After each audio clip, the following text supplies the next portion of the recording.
Oh, yeah, please do. I think we're live. So what happens next? Hey everyone, it's Foxx from Modelmaking Guru here. Welcome. I think we're live now. Welcome. I hope we're live. I'm talking. Welcome. No, you're not live on my thing. Oh, no, you're live. Well, so you're watching the stream and streaming. You're just gonna have a crap connection then. Well done. Hey everybody, it's Foxx from Modelmaking Guru. Welcome to the 2019 Mopelmaken inaugural stream video build terrible kit thing. We haven't planned any of this. It's going to be a nightmare probably, but never mind. Welcome. This is the first in probably maybe only 2 or 3. We didn't do a Mopelmaken last year, so we're doing one this year because we meant to do one last year, but there were reasons why we didn't. There were very good reasons, but anyway, we're doing one this year. And this year, as you know, the theme is terrible kits from your youth. It's the shot kit. I'm rephrasing that to keep my advertising. Oh, so it was shot kit. Yeah, shot kit. Shout kit. We're not saying, you know what it is. Building your terrible kits. This live stream will be a bit different in that we've got the live chat going on, which I haven't actually got up because it's there.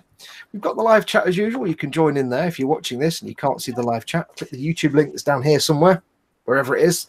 That'll take to the YouTube page where you can join in the live text chat. However, tonight we are going to open up the stream to you lot. You can actually come and join us. This lot down here, where little thumbnail things are, where it's that side or that side. You can join us. There are 1, 2, 3, 4, 5 of us, which means there should be 4 slots. So throughout the course of the night, we will shortly. I will be posting up a link in the Boomhut, so you can join the stream, and it'll be first come first serve. The first 4 people that get through the link, they'll be on, and we'll let you sit in for maybe 10 or 15 minutes or something, and then we'll gently kick your ass out the door and let somebody else join, and we'll try and rotate you around as much as we can, so you can all have a chance of joining in. If you're interested, you might stay longer, and if you're not, you might stay less. Yeah. Now, obviously, there are some guides on that. Obviously, you need to be taking part in the group build itself. So, obviously, have your stuff ready. We want to know what you're building and how you're doing. We do ask that you've got a reasonably decent connection on your broadband, camera, microphone, obviously. But if your broadband is so bad that you're like all the time, we're just going to kick you out again, because we need to then make your space available for somebody else who we can understand. So if you do come on and you're a bit choppy and we kick you out, don't be offended. Just try rebooting your system and come back in. Paul's been rebooting about 4 times because he keeps trying to join and his system's broken. So there you go. But he works for us. So yes, we will be letting you in a bit. So do join in. I'll be posting the link up in the Boomhut in a bit. But anyway, this is the first stream, so I'm not going to talk all night. You may notice I'm not doing anything. I'm not doing the building. Chicken. Yeah, well, it's not so much that. It's the entire reason for me doing this is Schadenfreude, and I can't do Schadenfreude if I'm doing the same torture as everybody else. So I'm so far behind on other projects, I haven't got time to do it, unfortunately. So I'll be hosting tonight. And besides, if we're having you lot joining in as well, somebody needs to herd all those cats. So I'm happily going to sit here and just do the herding. But some of the gang are here, some of your mods and admins from the Boomhut. So we have, in no particular order, we have Chris from Gross Models. Welcome, Chris. Hello. You want more than that. Hello, welcome everybody. This is the shut kit I'm going to be building. The snow speeder from Star Wars. It's got a special paintbrush that's got 2 ends to it. Two brushy ends, not just 2 ends. The double ender. Like most paintbrushes have got 2 ends. I'm aware of that, but Yeah. Apparently, I'm going in and out and broken the internet a few times, but I think I'm all right. I'm still okay. Well, you've been with us for a while. Next along, we have on my list at least, we have Captain Skipper Ted from Tedland. How you doing, Ted? What, is it me? It's you now. It's me. You're right. I'm not used to this. It's not Monday because my slider doesn't say it's Monday. Wait a minute. I've done my bit. Can I start? Not yet. Well, you can do if you want. You can do if you want. What are you working on then, Ted? Right. I have got this. Actually, my son picked it up for me. I sent him to the model shop and said, pick you up a starter kit. Anything you could see. So he picked this up. It's all German. So it's a Messerschmitt BF 109E-3. Or as Ted would say, it's a Sherman. Yeah, it's an aeroplane. Yeah, and now it tells me on the back that it's an aircraft flown by flown by Orbit, Werner Pickhocken, Kalau van Haf, the third. Do we need to call the ambulance for you again, Ted? Yeah, in France. Well, it's an aeroplane flown in France in 1940. Yeah, so that's about it. Cool. A long time since I built an aeroplane. So yeah, let's do something like I did when I was a kid. Yeah. Now, I forgot to actually mention, I forgot to ask Chris, and I'll go back to Chris in a second. As you might know, the whole point of tonight, before I go to everybody else, I'm not ignoring you, is that you're working with limited resources. For anybody who wants a reminder, you have to have a starter kit. You have to have 5 required items, which are a bowl, a mug, unlimited water, unlimited kitchen roll, and a pair of scissors. And then you can have 3 items of your choice. So everybody's got the same 5 default things: bowl, cup, water, kitchen roll, and a pair of scissors, and whatever comes with the kit. But there's 3 extra items. So let me go quickly back to, in fact, I'll ask you first, Ted, because I'm on you. What are your 3 extra items? My 3 extra items are a craft knife, Or big Chobber Stanley knife. yeah, a pair of tweezers, Domestic. Tweezers, and a nail file. Excellent. Just to clarify, the 3 extra items have to be household items, not model making tools. Chris, I forgot to ask you, what are your 3 elected tools? I've gone back to the 3-in-1 toolkit. I am using my old Swiss Army knife, and I'm using 3 of the tools on it. I have a pair of scissors, which I'm hoping are going to be a little bit stronger than the normal, box down period. I might struggle a bit, but I might use them to cut off sprues and stuff. I'm using the metal filey saw thing, and I'm going to be using a pair of tweezers. Teeny tiny tweezers, but yeah, I think I'll do that. I've just got the paintbrush out, and I'm a little bit concerned because it doesn't actually bend. Yeah, you'll have to rinse it off. They come coated in some crap. That one bends a little bit in the middle, but not the end. Yeah, they have a layer of crap on them. Yeah, on that note, there won't be any cutting off sprues. It's twist. You twist and pull. That's how you get things off sprues in these kits. And I think as I seem to be suffering lately, I'm going to have to manually change the camera every damn time because my computer's being an arse again. Doesn't do this when we're not streaming. As soon as we start streaming. Next up, we have TK from TK. TK from TK Models. Hello, TK. Welcome. Hi. What is your choice of torture this evening? A Revell F178 Nighthawk. What kind of warhammer is that? Is that like Straight Hawk? That's a thing that will probably be flying out of the window really soon. Yes. I think you've actually got the most complex kit of all of them. It's only got 37 parts, so. Yeah. And what are your 3 extra nominated tools this evening? I have a knife of cutting, a simple nail file, and some tape. Yes. Now I notice you've got the same double-ended brush as. Yes, which is.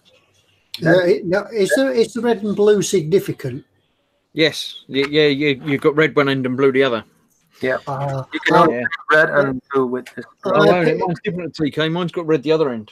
It's red for painting and blue for painting. I'd see TK's does actually bend though, so I think mine might actually be faulty. Have you soaked yours in water of some sort? I'm just taking it out of the box. Fluffed them up a bit. Yeah, I got some cheap brushes. I need a fluffer. And they have Ted will pass you on his.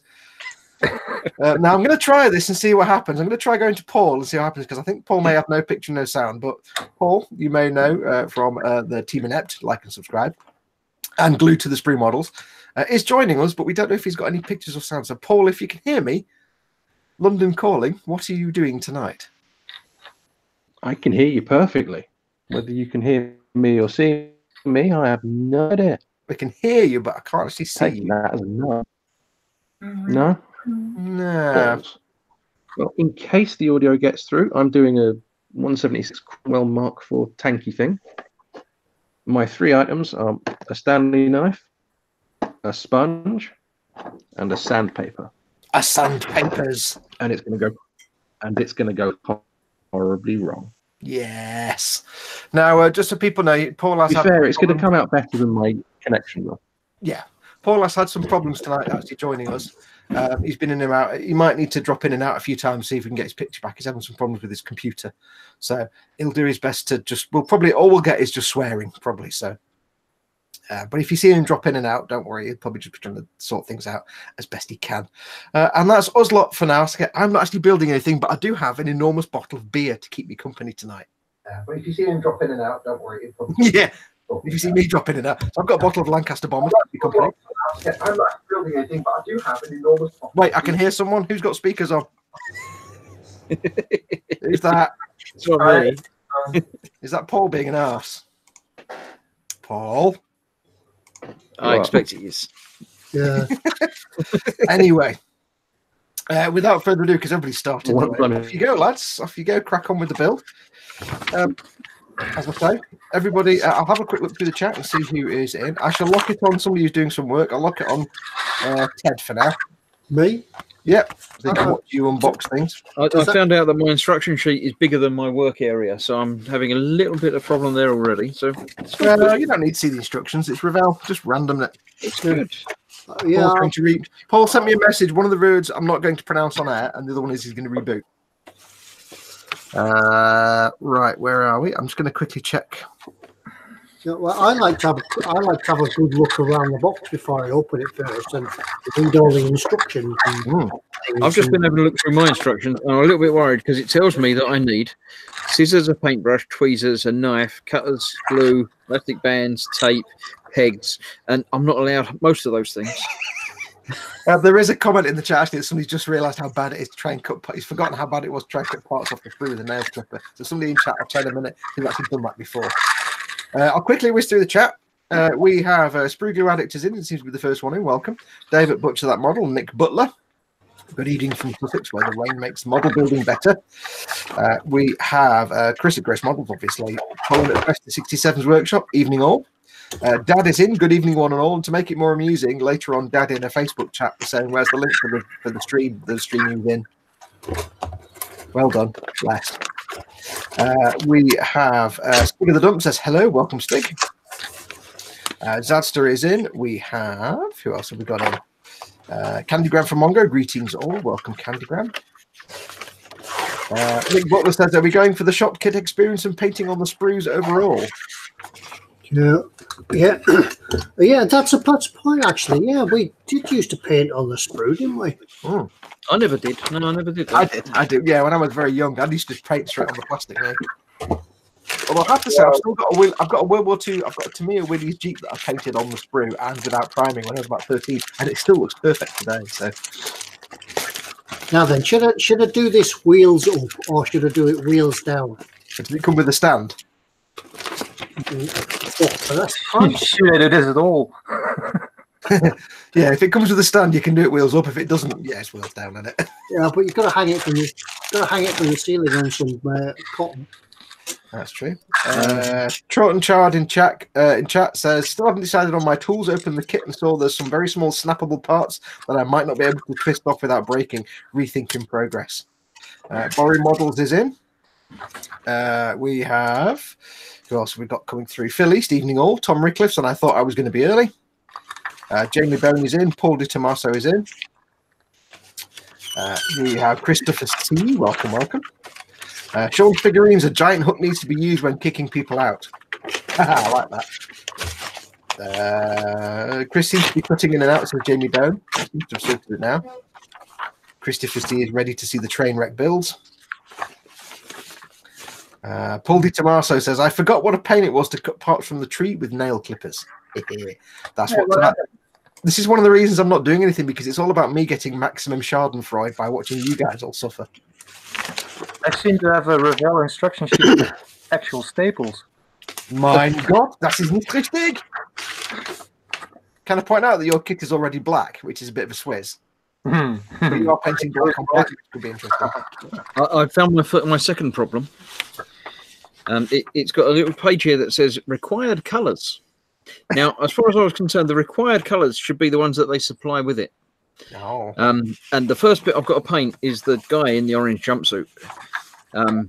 They're maybe noticing that there's a lack of, or I'm pretty sure that if I mix, you know, white and yellowish olive, it doesn't make orange. Maybe white and medium grey. No, medium grey and yellowish olive must mix together and make orange, isn't it? Yeah, all the way down. Yeah. Is this where you used to say, "Ma'am, can I have next week's pocket money early"? Yeah. There's something wrong with it. They haven't got any hands either. I'm not sure about the people. Yeah, I'm gonna need A. Which is, Yeah, you bought me this kit. Can you give me all the money to buy all the extra things as well? Thanks, Mom.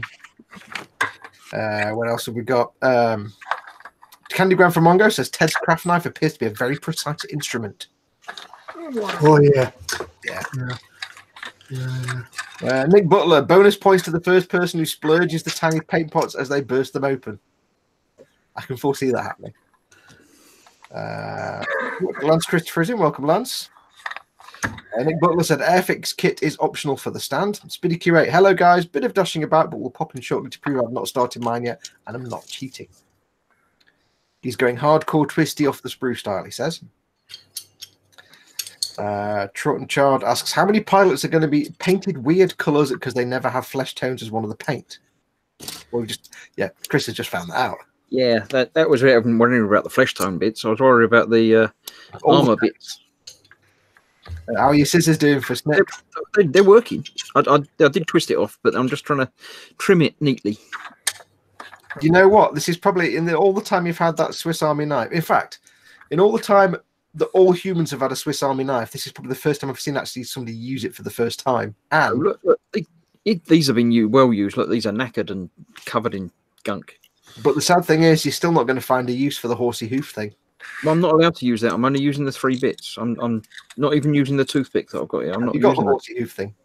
I think that's the horsey hoof thing, isn't it? That's that bit. Don't know. That's just a knife. No, it's not. It's not sharp. Ow. No, it's not sharp. It's not sharp. Ow. The end bit's a bit pointy, but no. When they're coming up with things to put in a Swiss Army knife, who actually thought we need a thing for getting stones out of horses' hooves? Somebody that's got a horse. Yeah. Let's have a look. Speedy Creator says, clearly you have to mix the colour. Use that video that Ted found. Yeah, the one for mixing paints. Yeah, remember that one? The guy had about 3 paints and you could mix any colour from them. The half site comes up with a fantastic idea for you, Chris. Yeah. Make the Star Wars kit grayscale. Oh, paint I've it got in grayscale. grey, but then I won't be able to use my yellowish olive. Yeah, it's grayscale with a hint of other colours. If you look at black and white long enough, you kind of get colour out of it. I decided. Phil East has been very clever and says, I chose my kit based on fully the... I'll start that again. He says, hang on. Take that one back. Phil East has been clever. He says, I chose my kit based fully on the paint. Yeah, but when you're buying online, the picture of the paints isn't always the same as the actual paints they ship you. I seem to remember that when Paul did the picture of the tank he's building, the paints included a red, which is nothing to do with... Yeah, I remember. Now, I'm going to use the glue for the first time. I'm going to try and see if it works. I haven't done anything with it. I've just taken the little cover off. And well, that's just normal Revell contactor. That's all right. That's fine. Yeah, that's all right. I'm getting on. You've got a tube to deal with. Yeah. Let's have a look.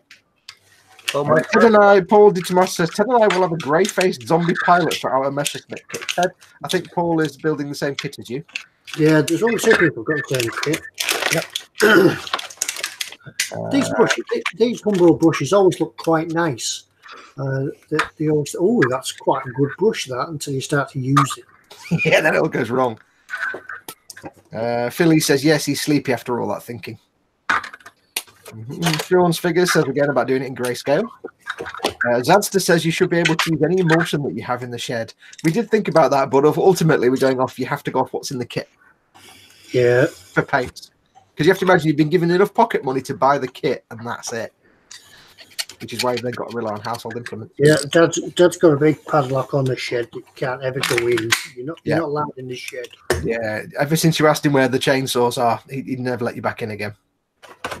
Have a look at TK. What's TK doing? What are you doing, TK? Broke my knife, so... Oh, no. Oh, no. You are allowed to get a different one if that one's destroyed. Although we have to assume that he didn't just break it because you know it was bad. Yeah, if I destroy one of my things halfway through, can I change it for something else? No, you can change it for a replacement of that thing. Yeah. But not something different. So, TK, are you going to just paint yours black, or are you going to leave some bits unpainted for a varied texture? Well, my first step is gluing a clear bit to, the canopy to the rest of the fuselage. Oh, with normal glue. With normal glue. So I might not bother doing the pilot figure. Oh dear. Right. Now, place the knife. Now, what we need to do is, as we promised, this is going to be a stream where you guys can join in. So we're going to give it 5 or 10 minutes, let the guys get settled in doing their builds, and we'll see what they're getting up to. And then I will post the link in the Boomhut, and then it's up to you guys. Then if you want to come and join the stream, you can follow the link for the Hangout. As I said before, there'll be some guidelines. You need to have a camera and a microphone, obviously. Please make sure you've got a reasonably decent connection. If we have any issues hearing you or seeing you, we're going to have no choice but to, pop you out of the stream again and try and make that space available for someone else. But if that does happen, if you do go on, your connection's terrible and you get kicked out, don't be offended. Just try resetting your computer and twiddling with stuff. You're always more than welcome to try again. Just if you oh, Paul's back. See if it works. I was going to say, did you remove Paul? Or? Yeah, no, I think Paul fell over. Don't be like Paul. Have a good connection. Are you back with us, Paul? I have no idea. We've got audio, but no viewing. Well, that's good, isn't it? Are you in Chrome? Yeah. Have you turned off all your extensions? I've not got. I never have. I don't have any extensions on the browser because I don't need them. Are you sure? Have you been up to the little menu bar at the top and done tools and more tools and extensions? And... Well, if I have any, they're not. There you go. Just reading some of the warnings on this. Never occurred to me when I was 8-year-old that you couldn't eat, drink, or smoke in the activity area. So drinking and smoking was out when you were 8. Nonsense. I spent years building models and smoking never did me any harm. Yeah. Do not place material in the mouth. Do not hail dust, powder, or vapors. Do not apply to the body. Do not. Well, how are you supposed to glue a Spitfire to your head if you don't apply it to your body? Yeah, it means do not super glue it to your face. Yeah. This normal file is actually working relatively well. I'm quite happy with that selection. Xanthan's got a good idea for you, Chris. He says, stab yourself and use the blood to colour the paint. Ah, yes, that might accidentally happen at some point. You might stab yourself with the horsey hoof thing. Nicholas Erickson says, is that a Panther I see behind you, Fox? If you mean that one, it's a Panther Ausf G. I'll make sure it's locked on me so you can see that. If you mean that one, it is a Panther Ausf G that was going to be my next E-Models build until they got the perfect grade Millennium Falcon in stock. Now, that's going back to E-Models without being touched, and I have downstairs the perfect grade Millennium Falcon to build at some point in the next few months. So yes, it is. Long answer short. Short answer long. I just tried to stab myself with my file, but it didn't work. So unfortunately, I'd have to use my 4th tool and open up a real knife, and that's cheating. So yeah, you can't do that. You can stab yourself with the scissors. I don't think they're that sharp either. All right. Nick Butler says, just post on the Facebook group the horror of trying to get a first thin layer. If you have a webcam and when we open it up to you guys, you can join in and show us the horror. Nick Butler says, wait, I'm already chewing the paintbrush while I'm typing. Yeah, if it's a double-ended one, you don't want to do that. Yeah, I don't want to do that. Nim Cinderin's in. Welcome, Nim. He says, so what have I missed? I was asleep after work. We've been going for about 15 minutes. The guys have started their builds. No major catastrophes yet. Paul keeps trying to join and his internet's terrible or his PC's rubbish or something, and he can't get in. And Chris has to paint orange without orange paint. It looks like I'm going to be the first one to paint. I was just thinking about starting to paint the inside bit, but I'm just going to get the other bit of the control panels up first. Are you painting already, Ted? Yeah, it says to paint first. Are you actually stirring a paint like an old enamel pot? Yeah. That's not right. Yeah, well, yeah, you always have to. Yeah, you have to stir your humble enamels. Even as an 8-year-old, you find they're all lumpy in the bottom. It's acrylic. It's probably terrible acrylic, but then again, it's a Humbrol acrylic, so yeah, you want to stir it. It's Humbrol acrylic. Yes. No, yeah, notice I'm not using any extra tools. I'm using the end of the brush. The fact you were saying about spinning things off the spruce, Ted. Paul Di Tommaso says, "Hey Ted, the prop is going to be a pain to get off the tree." I've just looked at that. You might have to use your knife for that one. Yeah, I may have just accidentally cut off the little tabs that I need to put it in place. Hello. It'll be all right. It'll be good. It's fine. I'll work around it. This whole video is going to be like a live action Two Stupid Dogs, isn't it, basically?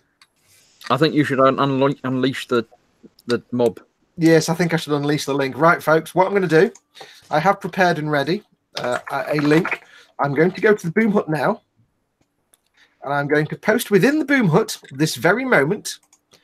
I'm padding this out with talking because I'm trying to find the link. I'm going to post the link in the Boomhut. So if you're watching this and you have a webcam and a microphone and a decent broadband connection and you're taking part in the build, come and join us. So give me 1 second. I am posting it.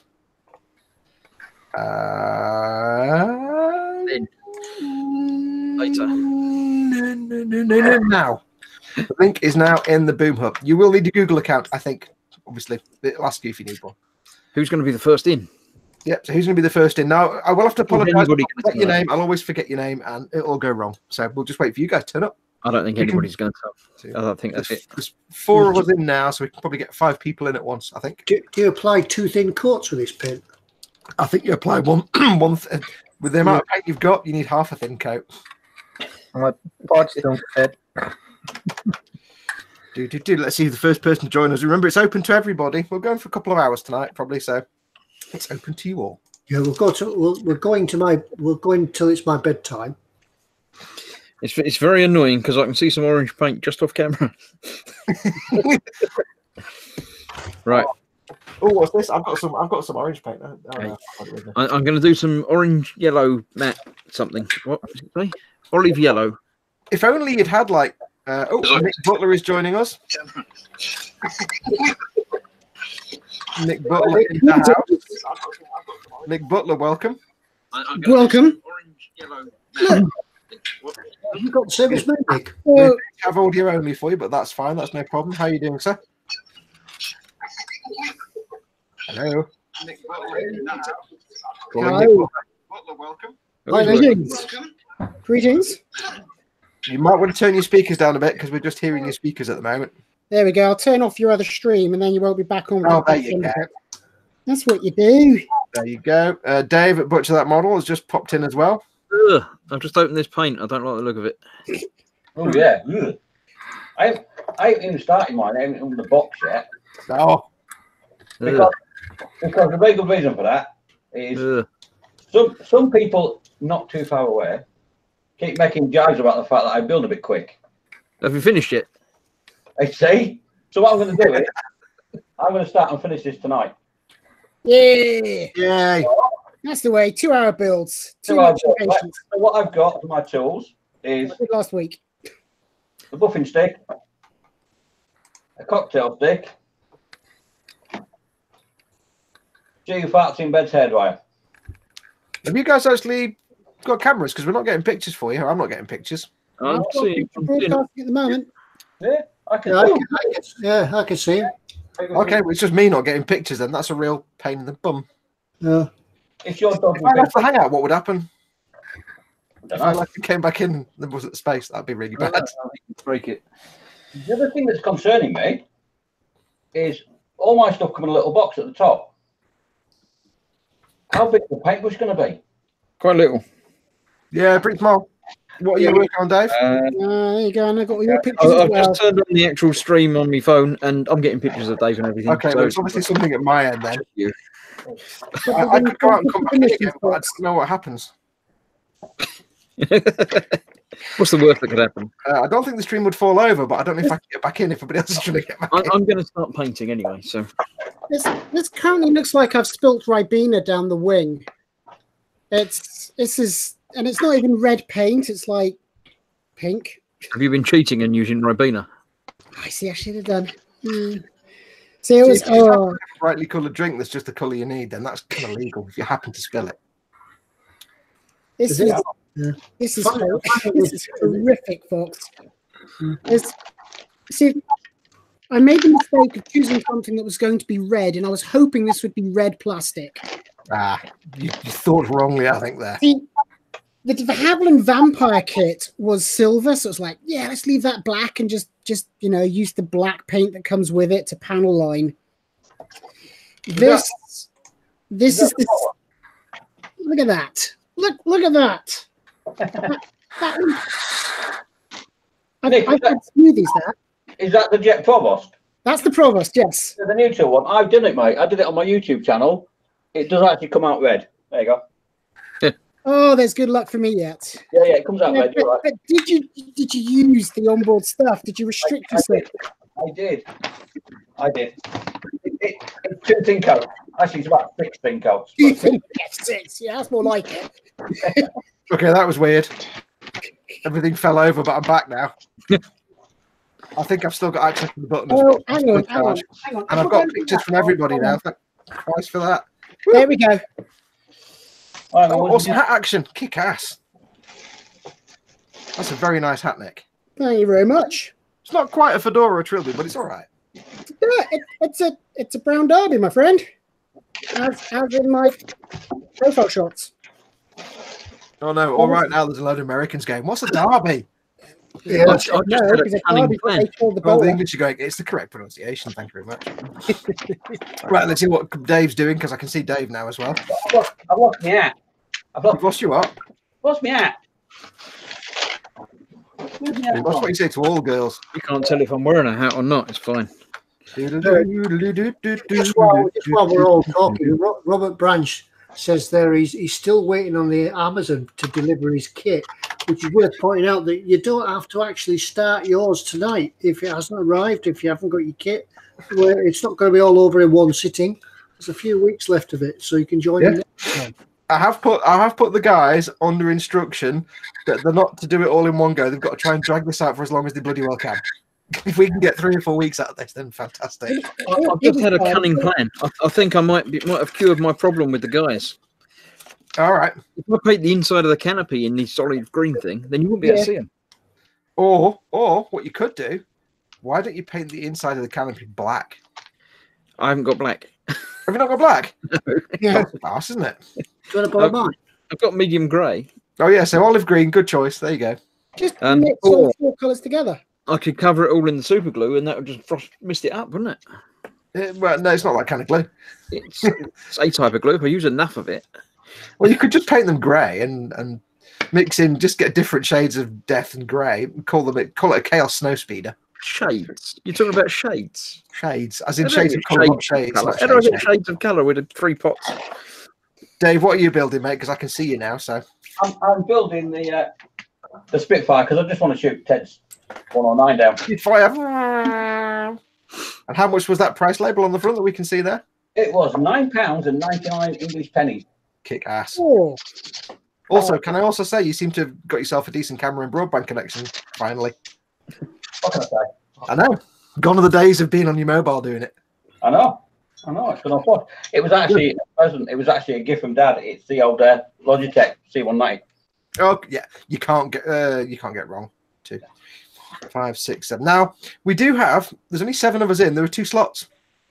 Remember, we can have up to 9 people in these hangouts.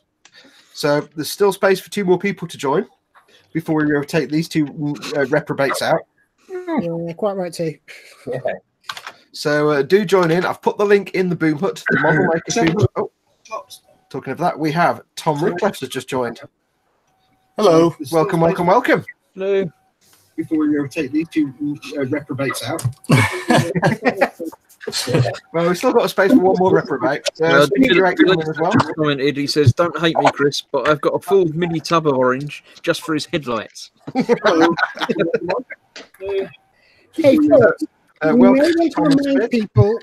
Fox, you well, may want to remind people to switch off their YouTube tab if they're opening their Hangout tab.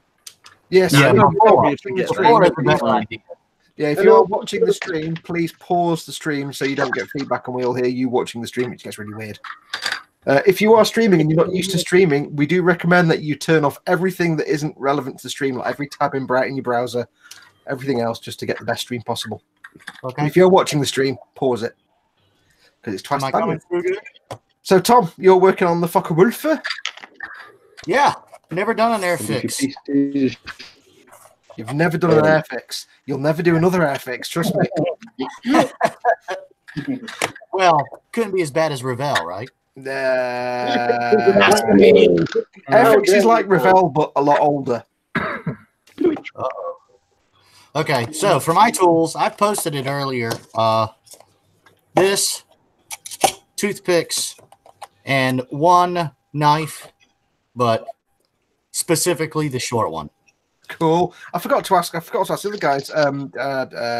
Nick, what have you got for your 3 extra tools? So we have. You were hoping I wouldn't ask you so you could wing more than 3 tools, weren't you?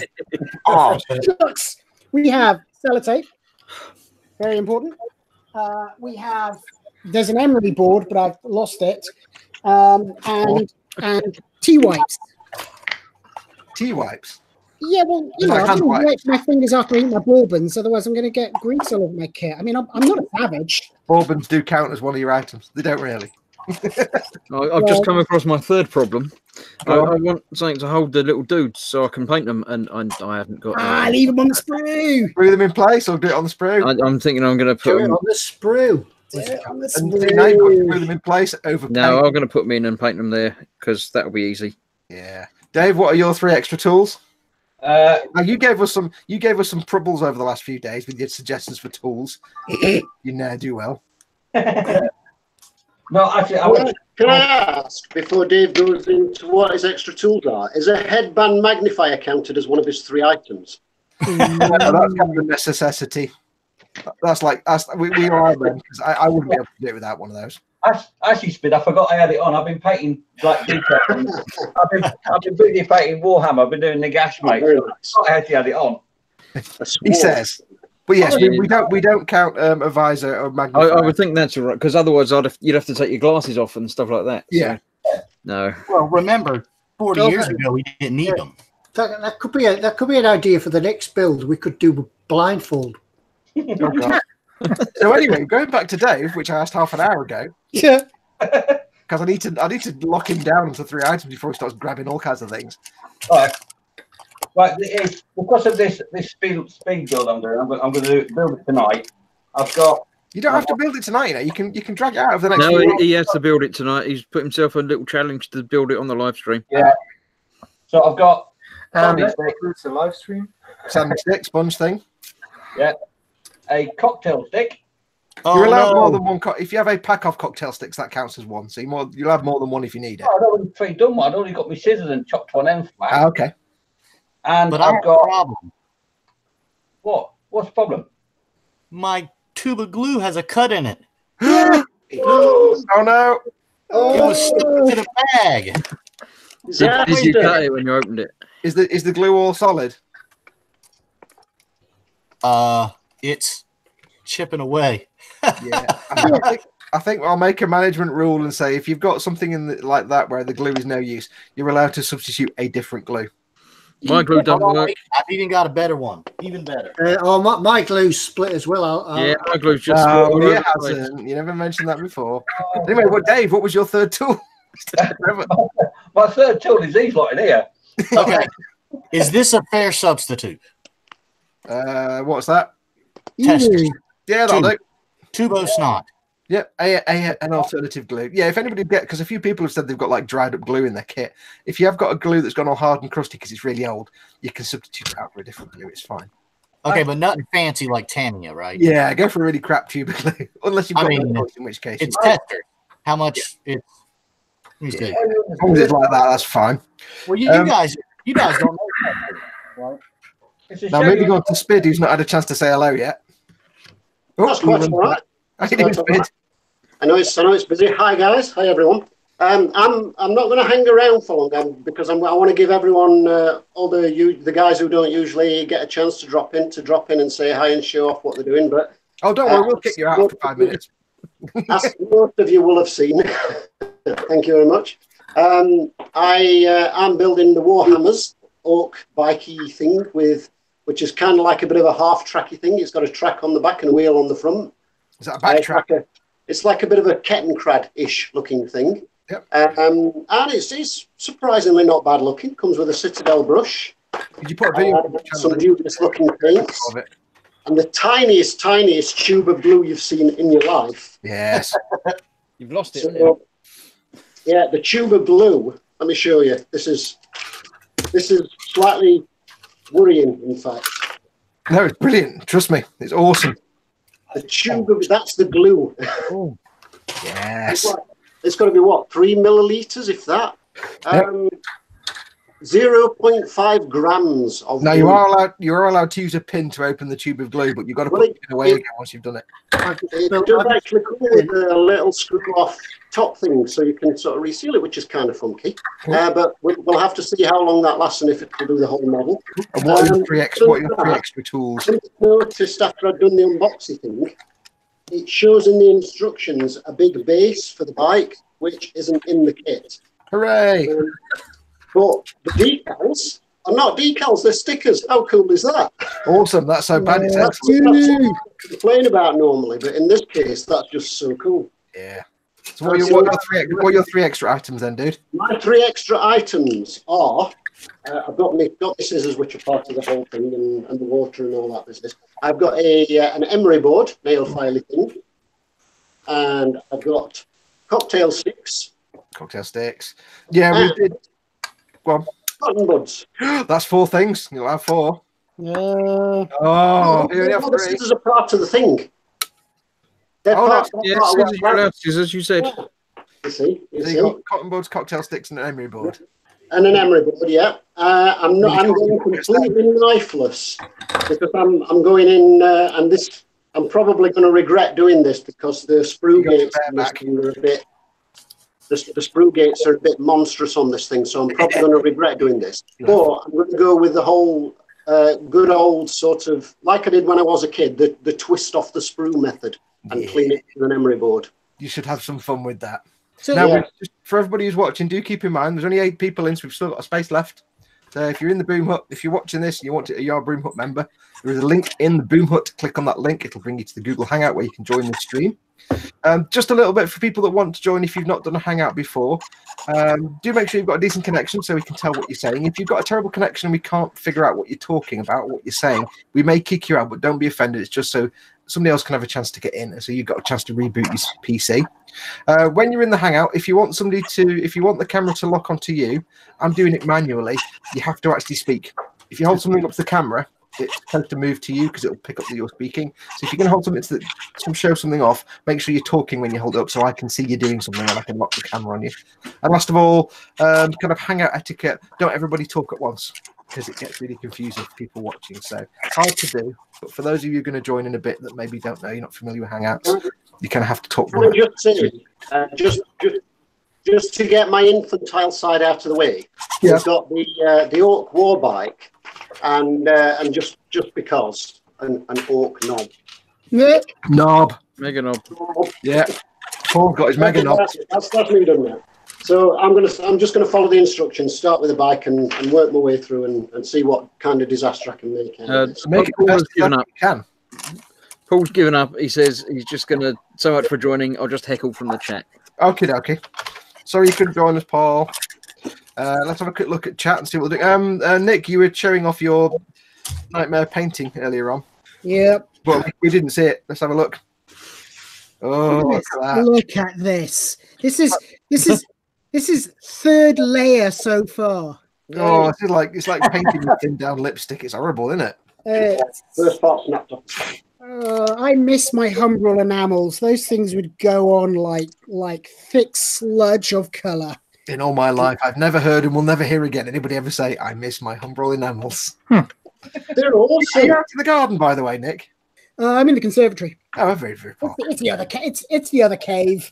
We have a newbie. Brian Costello is in. Welcome, Brian. Hey, now. Can you hear me? Welcome. Yeah. Can't see. I'm going to refresh again, see if I can boost you. No. Holy shit. I think we've got 9 people in now, so I'm going to hop out if some of the other guys a chance to get in normally. So if you see me drop out, by the way, it's just me rebooting so I can, because every time someone joins, I can't see them. So, really? Welcome, Brian. Let's have a look. What are you working on tonight, dude? So I'm going with the, I don't know if you can see that, the Airborne Willis Jeep. Oh, is that the one that's 1/72 scale, so it's the size of a rice? That's it. That's the one. Yeah, I made it easy for myself. yeah, you got like the easiest job there. It's fine. Okay, I've lost you again, picture-wise. Oh no, there you go. You're back again. It's probably me, by the way. And what are your 3 extra tools for the evening then? So I said super glue. Super glue. Oh, you're going real balls to the wall there. And the blade. And what was it? Oh, yeah. Coffee stores. Hang on, you've kind of... what are we looking at there? Coffee stores. Oh, coffee stirrer. There we go. You froze on me for a second. All awesome. Right. So we'll see what we can pull together. If anything else, you can make a really nice miniature fence. Well, I have an idea. You can make duck boards. Yeah. JS Idaho's asking me what starter kit of the Snowspeeder is it? It's one of them. It's a level 3 Revel thingy that comes with 3 paints that are pretty useless. And a paintbrush, which is really cool and useless. Now, there was a question I was going to ask you, Chris, was that the box art does show the orange speeder, which is what, Rogue 2 or something? Decals. Yeah, so you actually get decals for that, do you? Yeah, I'm trying to think. I might be able to sacrifice one of them and stick them to the guys to make. I don't think you'd be able to cover the guys in the stripe decals. Work. Good try, though. No. Right, so let's check in with TK. How are you doing, TK? Painting. I'm painting. You're painting wood texture onto your stealth plane. I like it. Yeah. I notice all the bristles going from this brush. Already? Yeah, I did notice a couple of bristles on mine. I think I'll end up with 1 bristle in the end. So. Yeah, but think of all the yeah, but then you can paint lots of tiny eyes all over it. I mean, they're flying everywhere. So, but yeah, so far so crappy. Right, I need to have a look at the chat. I've not looked at the chat for ages. I actually had a question for you, TK. I thought as you were doing a stealth fighter, you might just go for the easy option. Just paint the wheels, put them in a diorama, and say, "There you go." Yeah, but the diorama would be too many extras. So. Well, no, just paint the wheels, put them on the box, and go. Look, it's a stealth fighter. You could have had the diorama as one of your extra items as fully completed diorama. You fool! You foolish fool! I'll lock on TK for a minute while we watch. How did your canopy go, by the way? Oh, you want gonna watch paint dry? Okay. Yeah. How did gluing your canopy go? Still won't stick. You've got plastic cement that doesn't glue plastic to plastic. Yeah. You say reveal. Philly says parts cleanup is dangerous and not too accurate with a Stanley Fat Max knife. No, it doesn't sound dangerous at all. Just so you know, Ted. Yeah, I've just made the first schoolboy error and spilt paint. Oh no, you've not got that much to spare. Yeah, I've had to scrape it all back off the bench and put it back in the pot. Shame Paul's not here. He'll show you how to use it off your bench. It's fine. We appear to have lost somebody. Who have we lost? Spid left. Did he? Yeah, he said he'd left it because it filled up, so he left to give some room for somebody else to come in. Okay. Well, thanks for hopping in, Spid. You can pop back in and get in. He's still in the chat. He's still around, but yeah. Yeah. If you do come in the stream, by the way, because we'll kick you out after a bit to give other people a chance. But if you want to, you can always try again a bit later. We'll be here for a couple of hours. I'm going to step down now as well because I'm going to go make myself a fresh cup of tea. So empty camera time. Yeah, no sugar for me, thanks. Yeah, no worries. Extra bourbons. But you're welcome to pop back in again. I don't want people jumping over themselves to join in a minute. So don't worry about it. I'm going to watch coming in, Nick. Oh. So remember, folks. Remember. I'll put the link in the. No, I won't put the link in the chat. The link is in the Boomhut. You need to be a Boomhut to join in. So we've got lots of spaces. Do come and join in the live stream and hang out with us. Show us what you're working on. It tells me I've got to mix it. I need to mix my white matte and my medium grey. Oh no! Mixing, that's nonsense. 70% and 30%. I've got to mix them together. Right. In that case, I'm gonna get creative. I'm gonna use the packaging. Nim Cinderian says, I would have joined this, but I have too many things in the workbench at the moment. We can still join in for a bit. Doesn't matter. You've got an internet and a camera, so you need. Trotton Child says to Dave, I thought jelly babies would have been one of your extra tools. No, but they are on the bench. Yeah. I have to tell you about it. I'll tell you in a minute. Sharon Kelly's just joined the call. Welcome, Sharon. Where are you? Sharon, it's husband steak. It's not Sharon Kelly. But Dave will appreciate the fact you've got a proper butcher's apron on. Oh yeah, we've got that on there. Been cooking that way. And we've got a wild dad appeared as well. Ooh. Not Sharon. No, What are you working on today? Hey, chap. Hello. Not Sharon Kelly then, who isn't Sharon Kelly. What is your actual name, sir? It's Stig. Steve. Yeah. You don't know. It might be I'll try and remember that. I won't You remember. can't assume these things today. What are you working on today, fella? So I've got the. Let me find it. Next week. Oh, that's right. Yeah. Nice. I'm working on the next week. So I painted the little guy on the sprue. I've just clipped him off. How many paints did you actually get with it? So with this X-Wing, I actually got an orange paint. But it's You gloss, Chris? Damn it. gloss paint and 2 shades of grey. So yeah. Fantastic. And what are your extra 3 tools, Steve? So I'm using an elastic band. So I thought just to hold things together. Yeah. A sponge and my knife. Knife. Well, Stanley knife from the shed. Stanley knife. It is actually from the shed. Still got this in And how far have you got so far? You got the dude painted. Just got the dude painted. I painted the cockpit part. I'm just waiting for it to dry because I haven't actually got anything to hold it with. And then I'm going to stick the little pilot in. Yeah, Chris figured that out as well. Nothing to hold it with. Yeah, so I've got grey paint all over my fingers at the minute. Yeah, good man. Yeah. We've also been joined by Dad. Somebody seems to have the stream playing in the background, by the way. So if you are in the stream, if you can pause your stream, otherwise you'll hear yourself talking to yourself. Hey, this is pretty gross stuff. Who's This that? is Tom. I'm looking at the. Yeah, it's horrible stuff. It's like. Yeah, welcome to the worst paint in the world. It's like snot coming off the toothpick. Yeah. I'm going to mix up a custom colour. You can thin it, but only with water that you've got already. Yeah. I'm just.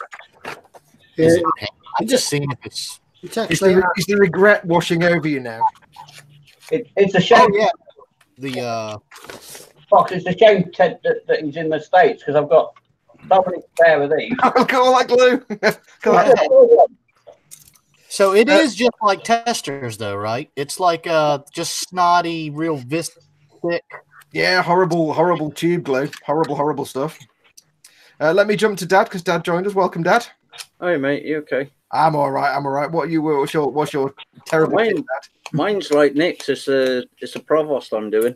Oh, jolly good. Have you started putting the red on yet?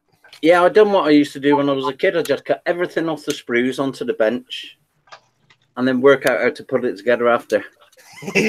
Have you tried painting the red on yet and suffered the consequences? No, I must admit, tell the truth, I have got some old pots of red in my drawer over there, so I got an old bit of styrene out the other day. No. Oh, I see. Yeah. And just painted an old bit of styrene, and it's very pink. Yeah, don't be dipping into that though. You're on trust. No, I wouldn't do that. And look, that phone, it's not locked. Hey? Your phone's not driving me nuts. I know, but I've got that up for a reason. You know why that is. And what are your three? You can accidentally try and phone us all. Say again, Chris. Is that so you can accidentally try and phone us all while I'm driving down the road? Yeah. Well, it's not as bad as Dave sending video call, chat call. No, that's true.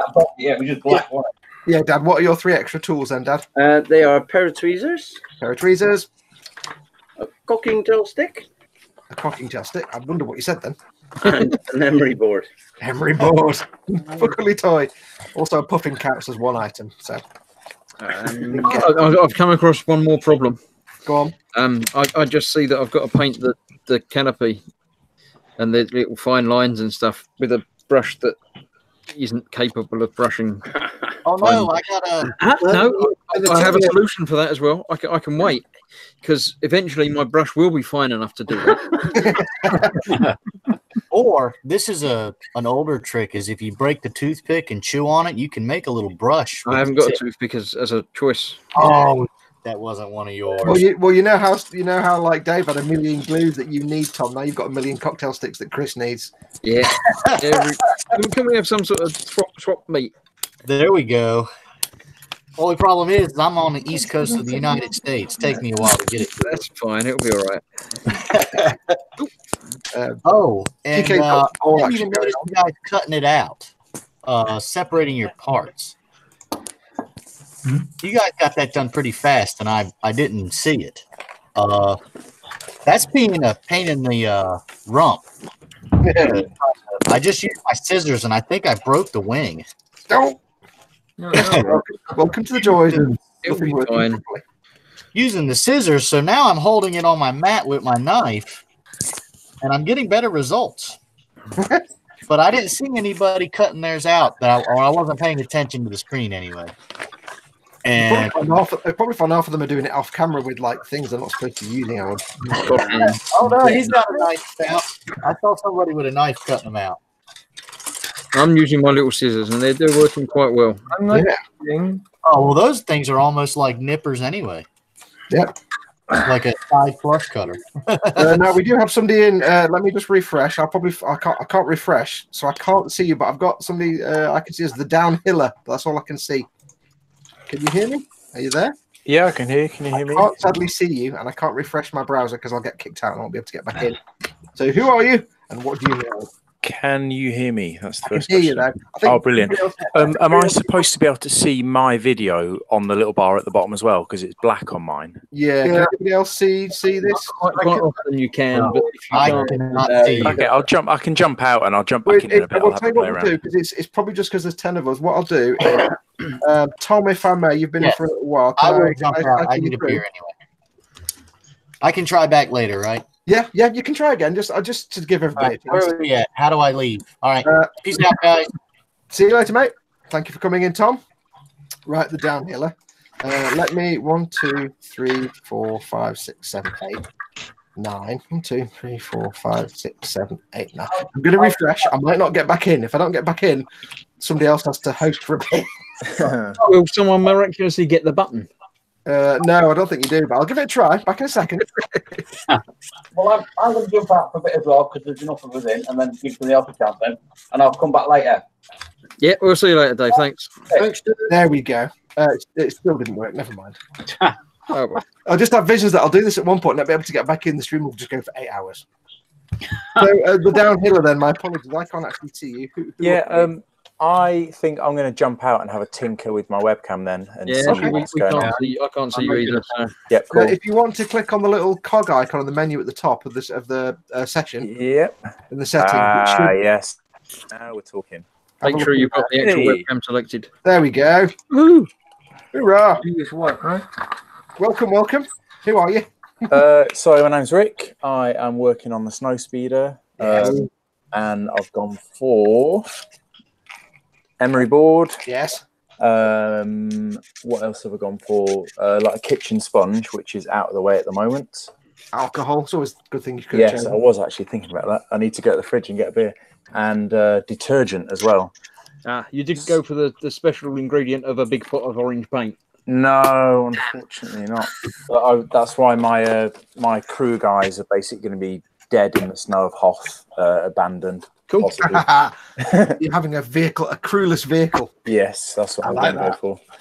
So at the moment, I'm just using these to chop bits off, and I'll do a bit of filing. And paint-wise, I think I'm going to crack on with painting the tub, basically do the cockpit bits of the tub. And I heard someone mentioning about the glass frame for this as well. Yeah. I think what I might do, because it's pretty raised, I was thinking of using masking tape when I was looking at the kit. Am I going to pick masking tape for one of my 3 tools? I think what I might do is just use the emery board to scuff the raised framing, and maybe that will help the paint kind of bind to it a bit better and stop it slopping around into the actual glass. Were you thinking of using masking tape to mask off and brush paint, or? Yeah, I was originally, and then I thought I'm not going to use up one kind of extra bonus tool slot just for doing a frame. So I thought I'll either paint the whole thing black, or I'll sand the frame on the outside and try. Well, I hate to be the one that makes you kick yourself, but you could theoretically have done what I did when I was a young kid, which is actually make a frame out of masking tape.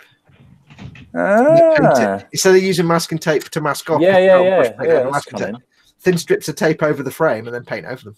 Yes, I did that once on a plane. It was arse. Well, that's what this is all about. So, Yeah. fair enough. Good stuff, right? I'm glad my camera's working. I'm gonna pop off and grab some alcohol because that's always good. Always a Is winner. that allowed? Is that an extra secret ingredient? No, you can drink yourself stupid during the stream. That's obviously we don't mind. Yeah, I found another bit that's got a bit missing. It came like that. It didn't. I didn't break it off at all myself. Okay. It was missing. Honest, when I got it. Yeah. He's going to substitute them for something else. Yeah. Now the thing is, Chris, you keep putting things away in your Swiss Army and then open up other ones, and we don't necessarily remember what you said you were going to use. So yeah, I'm only using the file and the scissors. We're taking you on trust, and the tweezers. You can watch back. Yeah, I haven't got the tweezers out yet, but I could have used them to hold the little dude. Oh damn. Brian, how are you getting on with yours, matey? It is small. It is. Oh my god. And I can't figure out if that's a piece of sprue sticking out, or is actually meant to be there. So, I think that's in the drive shaft. Yeah. You kind of build it, find there's still half the sprue on it. You're like, oh wait, it still works. Has your Xbox bits dried yet, Steve? It has, yeah. I've just been struggling to get the try to put one of the decals on his helmet, the little pilot's helmet. Oh, without using any microsol or microset or anything. Good luck with that. A flat, clear hat on top of his head at the minute. I'm not quite sure what to do. Did you have cotton buds in your items? I didn't. No. Have you got an unlimited kitchen roll? You could squish it down with kitchen roll. Yeah. And force it. You know what I used to do? I used to breathe on the kitchen roll to make it warm and then press it down. Oh, right. Okay. Yeah, you'll sound like a heavy breather. Yeah, I won't do that. Also, can I just ask, by the way, is that a shelf full of Warhammer behind you? It is. Good girl. I can see him right now. Yeah, well, that's my son's army there, and it's lots of historical figures as well. Oh yeah. Do you Warhammer, or is it just him? You still see me? That's a Roman helmet. Yeah, it's a Roman helmet. Yeah. You're gonna have to put it on. You do realise that, don't you? If it's wearable, or is it too valuable to do that? Oh, hang on. I've pressed something. I've decided that I need to mix up this special colour, but I've found all the bits that are going to need it. So I'm going to do some assembly that doesn't say to do it in that order in the instructions. Okay. And paint it afterwards. We appear to have lost Steve, or his camera's gone, I think, when he was moving it. I've pressed the button. Did you press the button? Oh, God. Ted, he's doing your job. That's my job, that. That's Ted's job, that is. Excuse me a moment. Ted, he's pressing your buttons, mate. Are you painting clear parts there, Ted? I am, yeah. I thought I'd be a bit further on than this, and I'd sort of be taking parts off the sprue by now, but I haven't taken anything off the sprue yet. I'm just painting it. Yeah, but don't forget, this has got to last us weeks now, Ted, so don't rush too much. Don't worry, I'm painting. Yep. Steve's back now. White on black plastic. Yes. So yeah. Skipper, I was thinking about that too, but I actually think you'll save paint by building it first. Yeah, that's the thing. You'll get it built first, and use less painting the bits you don't want to. Bearing in mind, though, Brian, the paint you've got will last. You could build 6 of them. Oh, really? Your little tiny Jeep. You could probably paint 6 of them. Oh, I hope so. When I was a kid, I actually had that little wicked Jeep, so I remember how small it was. It's quite detailed. It's not bad. Yeah. Not bad. In fact, when I say I had that, I stole it, but I stole it off someone. It was all fully built and painted, and I was like 6, and I nicked it. Yeah. Very good. Very good. Very good. But I do still that. That's an impressive helmet, Steve, if you pardon the expression. Not often I get to tell another man that. Wife got it for me from there's a little shop in the Shambles in York. It's like an armour shop. It sells loads of armour and shields and stuff. It just happens to be one of your local shops. Yeah. Yeah, I went to town. I got some bread, I got some milk, and I got some Roman equipment from the shop that sells armour and shields and swords and stuff. Yeah. Awesome. Seals. Yeah, seals and other aquatic mammals. So this is kind of dried now on me, and it's gone in a funny shape. And it looks, arse really, but. Welcome to the club. How you getting on with yours, Dad? Next. They're good, huh? It's very, very small. Thank God I got tweezers. That's all I can say. Oh yeah. I'm So gonna are you doing the build it first, then paint it, or are you doing the paint it and then build it? I'm gonna build it and then paint it. Yeah. I think given the fact how limited all your paint supplies are, building it first. Yeah, I haven't got many paints. Yeah. Although Ted's doing a professional paint job on everything. Yeah, well, it takes about 3 coats to get anywhere near a decent coverage. How are you finding those paints though? Oh, they're awful. They're like Tamiya paints. If you try to paint too soon, it just takes the previous coat off. Nim's going because they got work tonight. They don't want to go, but they need money. May consider joining the contest if you can find a kit he likes. It's not about getting like, it's about suffering. That's what it's about. Thank you for coming in, though. Thanks for coming in, Nim.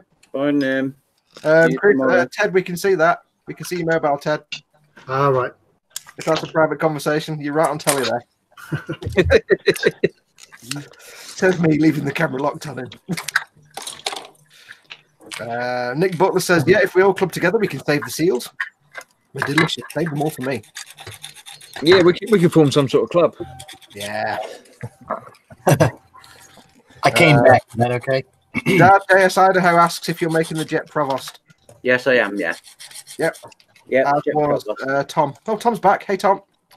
Hi there. I got me another beer. I'm sorry. I thought I'd jump back in since nobody else is taking the spot. And hey, yeah, I love feel free. Absolutely. One. We've got 1, 2, 3, 4, 5, 6, 7, 8, 9 of us. 9.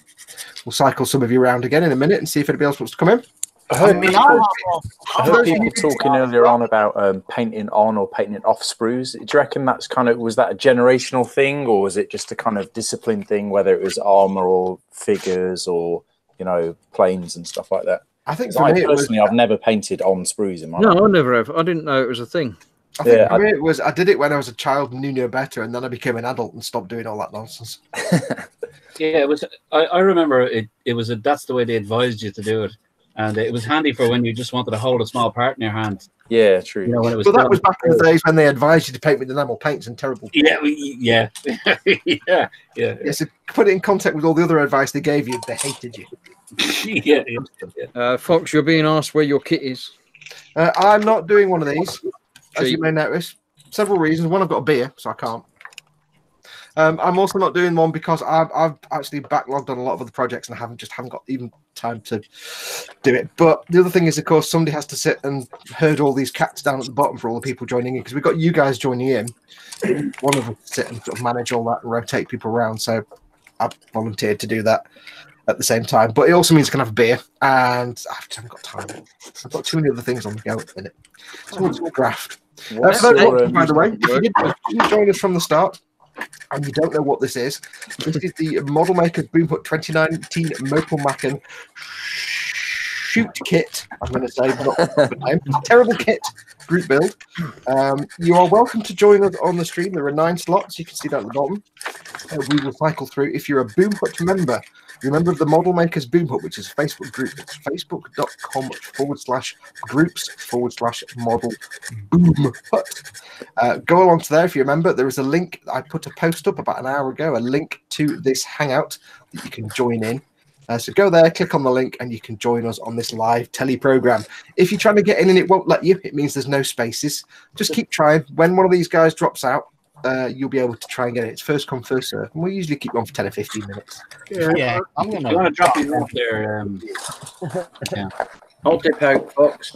I'll jump out, and if anyone else wants to come in, then I'll probably pop back in later or whatever. Yeah. If anybody, thanks for coming in, Dad. We'll see you in a bit. Okay, see you in a bit. Yep. Right. Are you off as well, Brian? Yeah, just run away. Well, so you can pop back in later. Don't worry if you're Kenneth's in. He says the bloke in the blue jumper has an awesome accent. Can he read his instructions out loud? He's just left us, Brian. Just left us. Oh, you like your Irish accent, Brian? If you've been trying to get in, now there's a couple of spare spaces. Remember, the link is in the Modelmaker's Boomhut. You need to be a Boomhut member to join. Click on the link; it'll bring you to Google, where you can sign into this hangout. You just need a webcam and a microphone and a decent broadband connection, so we can tell what you're saying. Yay! Spaces, do come in. Are you winning, Tom? Fox, what are your plans for the Falcon? That piqued my interest. Hang on, who's talking? I've lost who's talking. Sorry, it's Rick down here. Oh, there we are. It's difficult because I can only see your hands. Say again with all of that question because I missed it all. What? Plans for the Millennium Falcon you mentioned earlier. Oh, the perfect grade. Yeah. Yeah, I'll do it. Are you are you just kind of doing a straight out of the box, or are you gonna do other things? It's an e-models build, so I don't want to spend any money on it. Yep, fair enough. So it's out the box. Yeah. Because at the end of the day, when it's finished, it goes back to e-models. Yeah. So it'll just be a straight from the box build, but obviously I'll be giving it a full paint job and everything else. Although the full paint job is whatever I can do without melting the Bandai plastic, because that's the big problem. I've not done Bandai stuff before. Is that yeah? The trick with Bandai is the way they do their polystyrene is different to every other model company. Okay. They don't. It's called baking. They don't bake the plastic, and it's not actually a temperature bake. It's a chemical process and a curing process. They don't do to allow the polystyrene to be flexible, because all their kits are posable. We've got joints and moving parts. Yeah. So it's almost like tempering, I guess. Yeah, they can't make it like regular polystyrene because it'd be too brittle and it'll break and crack. The irony is, if you put any kind of thinners on it, and it can be, alcohol, spirit-based, mineral-based, any kind of thinners, if you make a wash out of paint with a thinner even, and put it all over it, the plastic will shatter and dry. Okay, yeah, that makes sense, because I've seen a few things online, people talking about stripping Bandai kits. Yeah. And if you strip them in, like you said, certain thinners, everything just fractures and falls to pieces. But the big pain is that last time I did a Millennium Falcon, one of the first weathering steps I did was to thin down some Tamiya smoke in Tamiya thinner and wash it all over. Yeah, that would destroy it. I did oil paint streaking, but brushing the thinners over the plastic could potentially destroy it. I did an oil paint dot filter.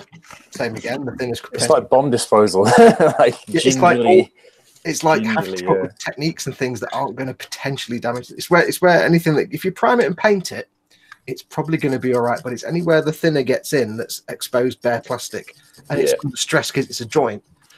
That's where it gets risky. So I've got to plan carefully how I'm going to weather it. We'll get there. Can I interrupt briefly and ask if anybody's been watching my little thumbnail strip? Did you see what I did with the little gun from the back? I don't need it yet, but I did have it here a minute ago. It'll be under the hundreds of sheets of paper and things you've got lying around. Could you just cut it out of the instructions? And I could use a little bit of the script. I'm sure it's around here somewhere. And it'll be under one of the many sheets of paper that you've got lying around. It'll be here for next week, I'm sure. So, yeah. But if anyone saw where there it is, look, there it is. Hey. That's where it was. Thanks, everybody. Yeah, it's a harpoon gun. It is. You heathen. I'm going to mix up my paint now. 70%, 30% mix of these two. And what's this? What's this to colour? This is everything. Oh, right. This is the main colour body. I've actually stuck all the bits on because I figured I'm never going to be able to mix it up again the same.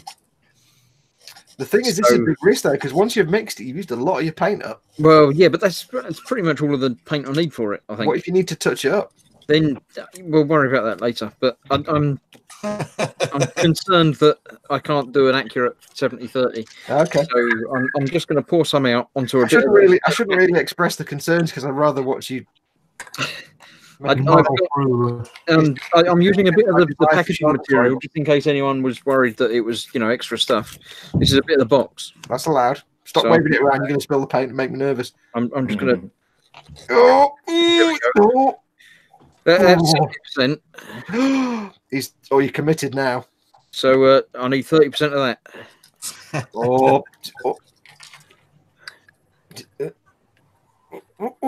That's it. I counted the drops. It's fine. This is stressful.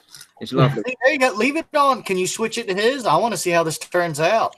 It's locked on Chris at the minute. It's me. I'm just me. There you go. That's just lovely. I'm sure that's fine. Is this for the overall white colour? Yeah, well, it's whitey grey. Yeah. So it's not like traditionally. Just in case anybody wonders, by the way, a good way to mix the actual white colour for most Star Wars ships is 4-to-1 white, Tamiya white to Tamiya deck tan. Yeah, I haven't got any of that. Yeah, you can't do that, but that's actually pretty good. Now you got to hope that's enough. Oh, that'll be enough. Look at that. That's lovely. Look, lovely. And the good thing is, if you miss anything, nobody will know because it's almost the same colour anyway. Yeah, I did consider not painting it, but no. And hopefully, I've got another theory about how to do the canopy. Oh yeah, because it's all the raised bit that I've got to paint. Yeah. So I'm thinking if I very carefully just lower it into the paint, then it'll just get on the high bits and not on the low bits. And it won't work. I'm sure it won't work, but it's worth a thought. Yeah, maybe not. Well, once I've used the paint for everything else. Yeah, that's coming on all right. That is. Anyway, let's see how TK's doing. We've not heard from TK for a while. He's gluing wings together. He's doing that quiet, sitting there holding it together because he forgot you elastic bands. I got tape, but you got tape. That's true. Way too much glue. So I've been attempting to paint white on black plastic. Oh, deep joy! Gonna take up most of my month, I think. 85 coats of white. So how far have you got then, dude? Is your canopy stuck yet? Nope. Put it off and see. What was it made of? It actually doesn't fit properly. So, what, a Revell kit that doesn't fit together? Yeah, I know. Apparently, I've been upsetting people by doing that. By doing what? By pouring my paint out. I know, everybody suddenly's had little coronaries everywhere because, like, what if he mixes too much? He's not going to paint left. Because if you run out of paint, that's it. You're screwed. You can't get more. It's fine. You should thin it with a bit of water. I didn't think of that till just now. Oh, all for. Don't ever change. I've not looked at chat for a while. Let's see what chat do. Richard Champion says a good primer will protect Bandai kits. It does, as long as you prime and paint your Bandai kits carefully, you can help reduce the risk of them exploding because of thinners. However, you can never fully guarantee that the thinner you slop on won't seep into a little gap somewhere and work its way into the plastic. That's exactly why the knee joint on my mega-sized RX-78-2, which was glued together and primed on the inside and the outside, shattered into a million pieces because some thinner got in. There was a little bit of exposed plastic that had been missed with the primer, and it corroded it, and the whole knee joint just fell apart. I'd managed to rescue it, but you can never say 100% that everything is protected, especially when there's a joint where things move, plastic gets exposed, thinner gets in, death. So I've just learned to avoid thinned washes and things like that. JS Idaho says, say Chris, I had internet issues earlier and did not hear what kit that is. It's the Rebel starter kit, snow speeder, level 3, something or other. I can't stop and grab the box because my paint dries up. It's just sadness. Just sadness is all the word you need. Yeah. I'll show you the box later.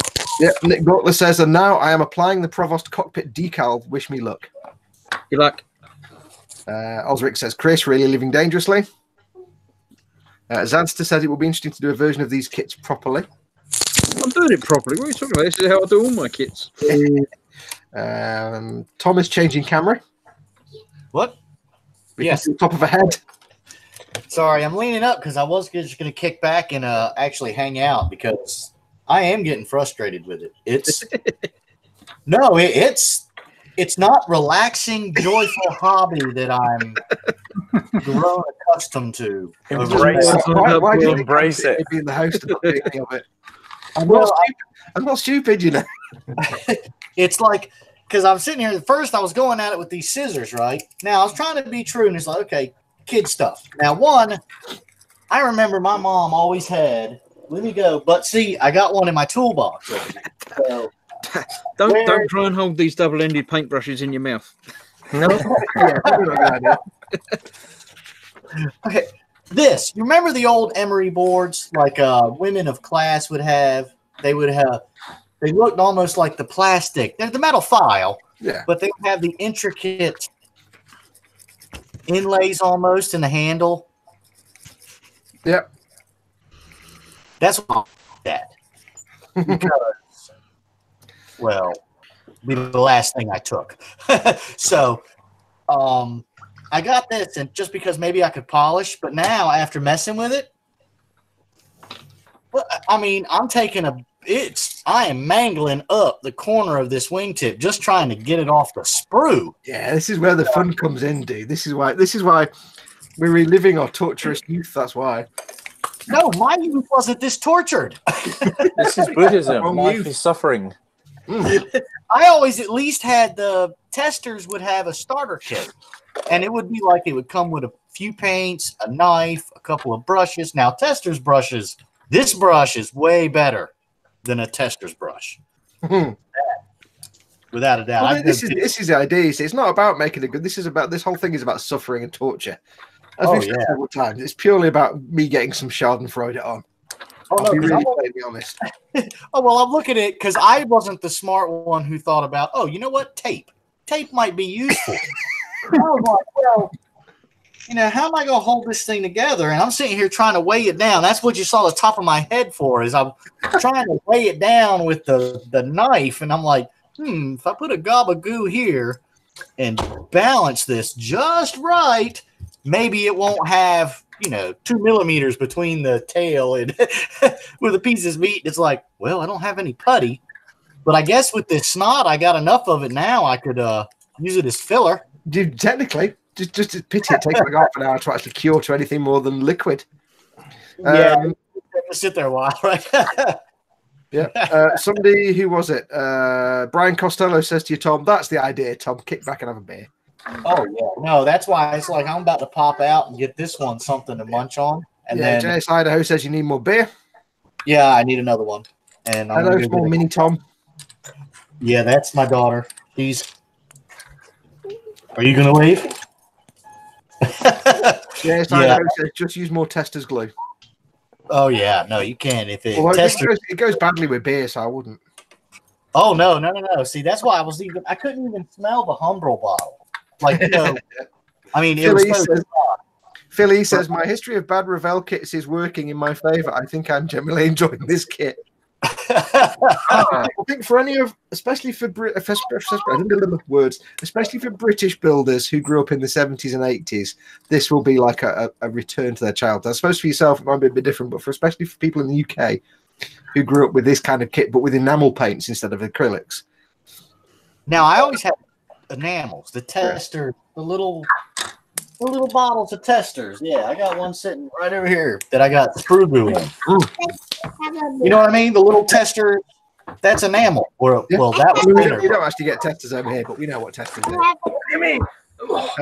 Rusting Customs is in. He says, hello, guys. Welcome, Rusting Customs. Yeah. Goose Isle says, small human spotted. Uh-oh.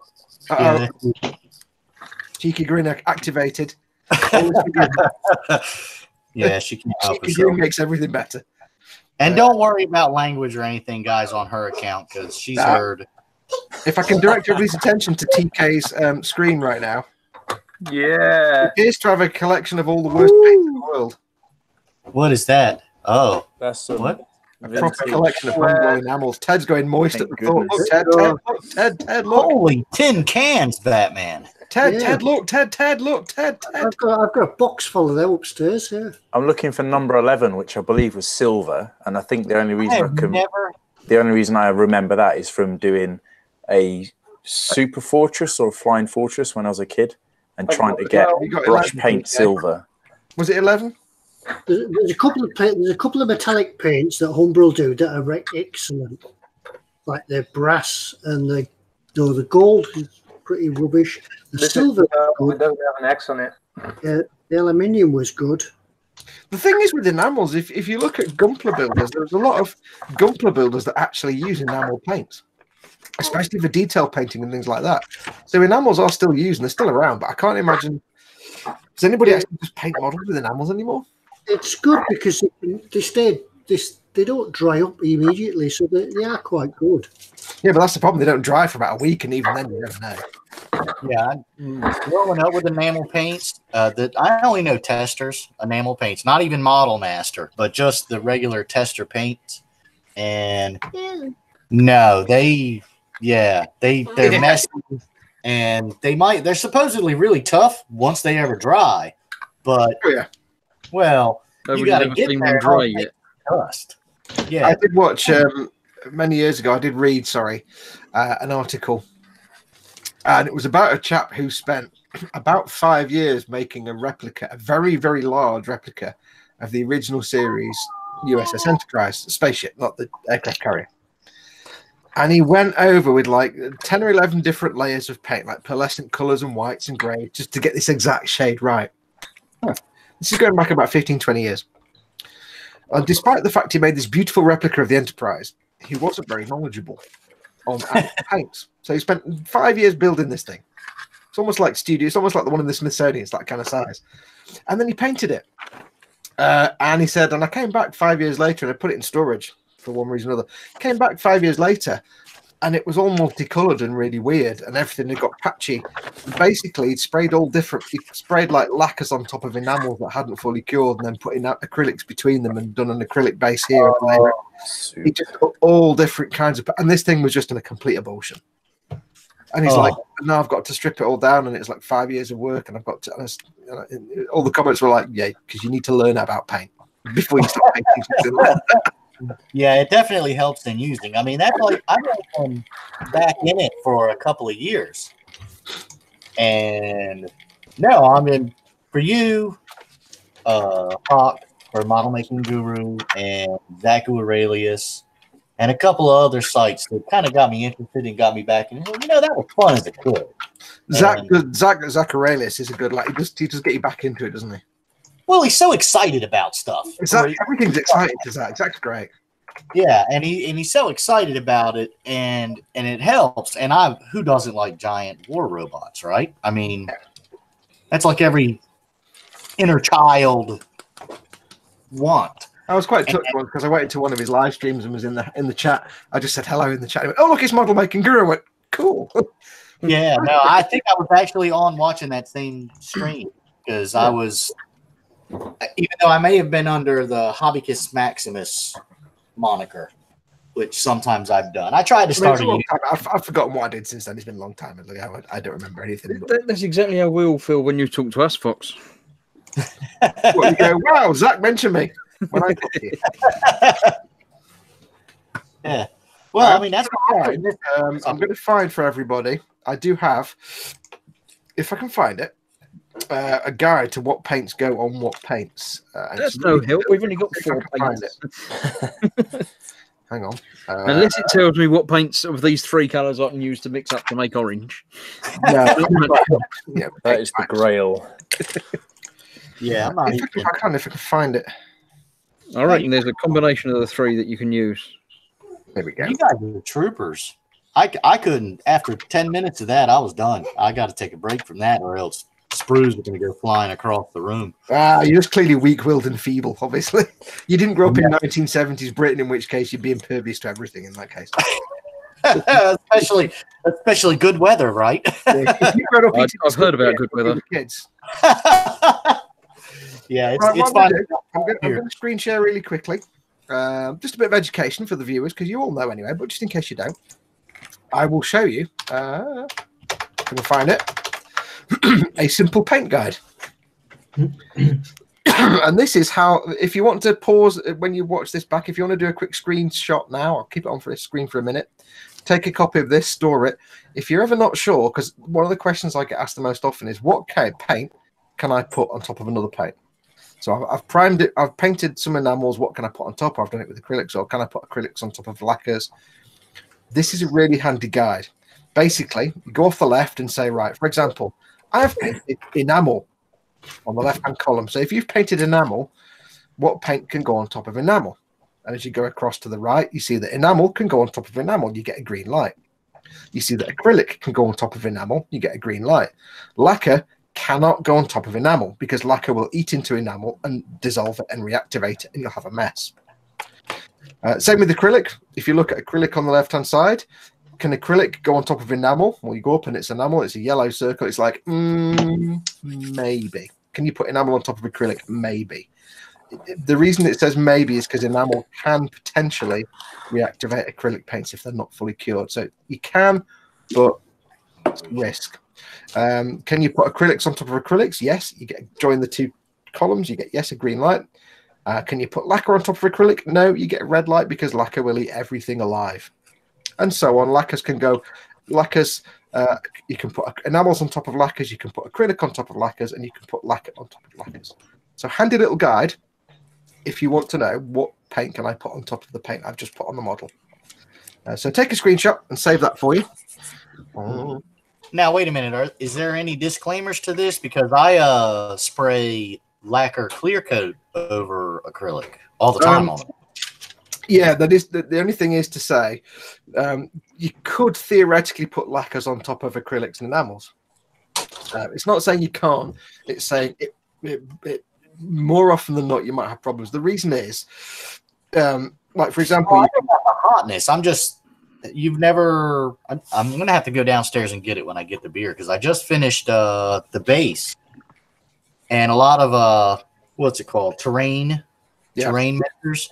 They just all right. That's what they use as one of their final sealers. Is they just regular old lacquer enamel or whatever. If they're spraying it on, it may well be that the coat is aerosolized and therefore dry enough by the time it hits the model that it doesn't eat into the paint underneath. As long as the paint underneath is fully cured, acrylics kind of flashed off, hasn't it? It may well be if they're spraying it on, it's because it's aerosolized, it's dried out a little bit as it goes towards the model. That might affect how it reacts with the paint. If you were to brush it dries up before it has a chance to actually eat away. Yeah, basically that might be it. They might just be lucky, but it's one of those things that you could be lucky. If you brush painted it on, it would eat through that paint, no problem. Or you might be like the guy with the Enterprise. You might come back in 5 years and find all the paint's been eaten alive and turned into a real rainbow of colours because the lacquer. The thing with lacquers is they can spend a long time curing. Yeah, I mean they dry fast. None of my they are one of the fastest drying paints, but they can still be chemically curing for a while. So while it might work, it's just I'd avoid it. If you've painted with acrylics or enamels, do it in an acrylic top coat. It's not worth the risk. I shall stop sharing this anyway because that's more than enough of that. But yeah, I hope anybody takes a shot at that. But now I have to go get another beer, and I'm going to let someone else try to join in. And I'll go get that piece that I just sprayed Tester's lacquer clear coat, matte top coat over. So I'll grab that on the way in the beer and give somebody else a chance to talk. Let's see what people are doing. So the downhiller. I'm sorry, mate. What was your name again? Sorry, Rick. Rick, I will apologise right now to anybody that joins this stream. I am crap with names. Yes, my name's Dave. Bob, that's fine. Bob, Still calls me Paul. So how are you getting on with your nightmare? Yeah, I thought I'd do a little bit of sub-assembly, and then I thought, do you know what? I'm just in the groove of chopping off sprues and sanding, so I'll just get everything, all the little nubs sanded off. Yeah. I tend, do you know what? Whenever I build, I quite enjoy the OCD-ness of sanding and prepping, and I quite enjoy that. I make a lot of resin kits as well, and I quite enjoy all that long, tedious prep work. Hang on, so what you're saying is you're a nutter? Yeah. Yeah, so what you want is like the most complex master grade Gundam kits, basically. Yeah, well, I've never made a Gundam. What I need to do is send you all my complex master grade kits to clean up and denub, and then send back to me so I can just paint them. Do you know what? That really wouldn't bother me whatsoever. There must be something wrong with me, but I'm just like, it's quite. I just find it quite relaxing. I don't mind the denubbing and cleanup process. It can be quite relaxing, but with Gunpla it's difficult because you do a leg, and then you think, I've got another one to do. Yeah, I get that totally. I don't mind doing cleanup, like Groundhog Day. Same piece twice or 3 or 4 times. You're like, oh. Let's have a look and see what people are doing. Steve, how are you getting on with your? I'm getting there. Next thing. Right. Look at that. It's looking all right. So I'm just putting on the all the little transfers. Wouldn't normally do this until it was all painted and stuff, but I'm just following the instructions. It's telling me to put them on now. So is that on bare plastic? Is it a gluey kit or a push fit kit, or is it the proper transfers, proper water slide transfers? No, I mean the kit itself. Is it a gluey together kit? Yeah. Yeah. So it's just weird how they get you to do that before you glue it all together. Have you got to paint it yet? Well, no. I don't know. Because I wouldn't paint it over the transfers because that sort of defeats the object of putting the transfers on it. Well, yeah, no, but are you not painting the white bits white? You're just leaving them bare plastic. I haven't got any white. That's a tactic then. That would make it harder to do. Yeah, I'll give you that. So I mean, they're the 3 I'll swap you some for your orange. Yeah, I've got 2 grades. Chris has got dibs on his orange. I got the dibs on the orange. Yeah. So I like the fact they just say we're not going to give you white, so just leave it white plastic. There you go, screw it. Yeah, I mean that's. See, Chris, that's why he got his orange because he didn't need the white, whereas you got 2 colours to mix together to make your weird grey colour. Someone in the factory has got a mean sense of humour. Yeah. Well, although Paul couldn't join us, he's making like a World War II tank. And if you look at the picture online for buying it, it comes with like a red paint. The tank is green. Yeah, but it doesn't actually come with that paint. No, I know, which is even weirder because it's like, well, it makes no sense. Yeah. Let's see how people do. TK, how are you getting on with yours?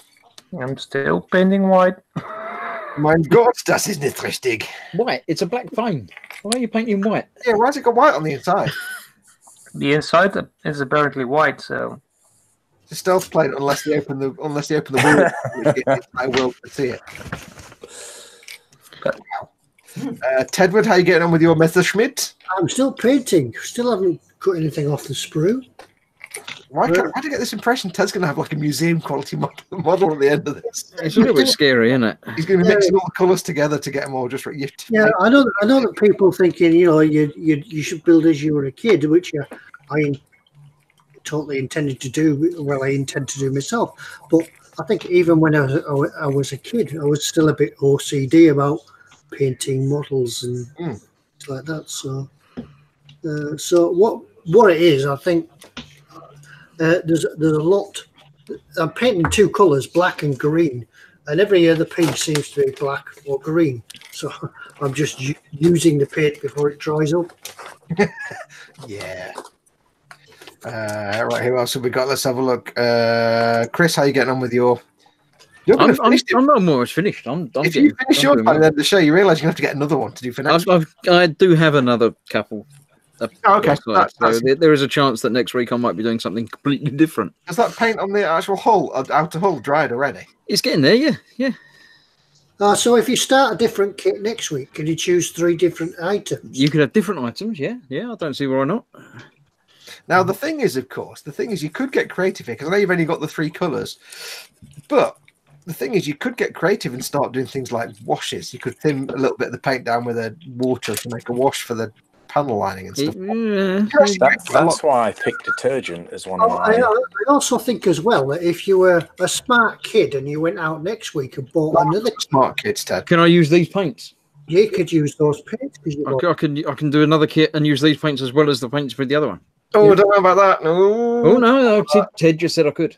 I heard him. Oh, that might be a divide by 0. I don't know about that. Downhiller was just saying something. You were saying something then, mate, weren't you? Yeah, I was just saying that's why I picked detergent as one of my bonus weapons, because I thought if I'm doing washes, I was tempted to not paint the plastic and just do washes on top of it and see how that behaved. And then I was doing a bit of Googling about putting water slide stickers on top of bare plastic, and that was a bit of a but then the X-Wing looks like it's so you do that anyway.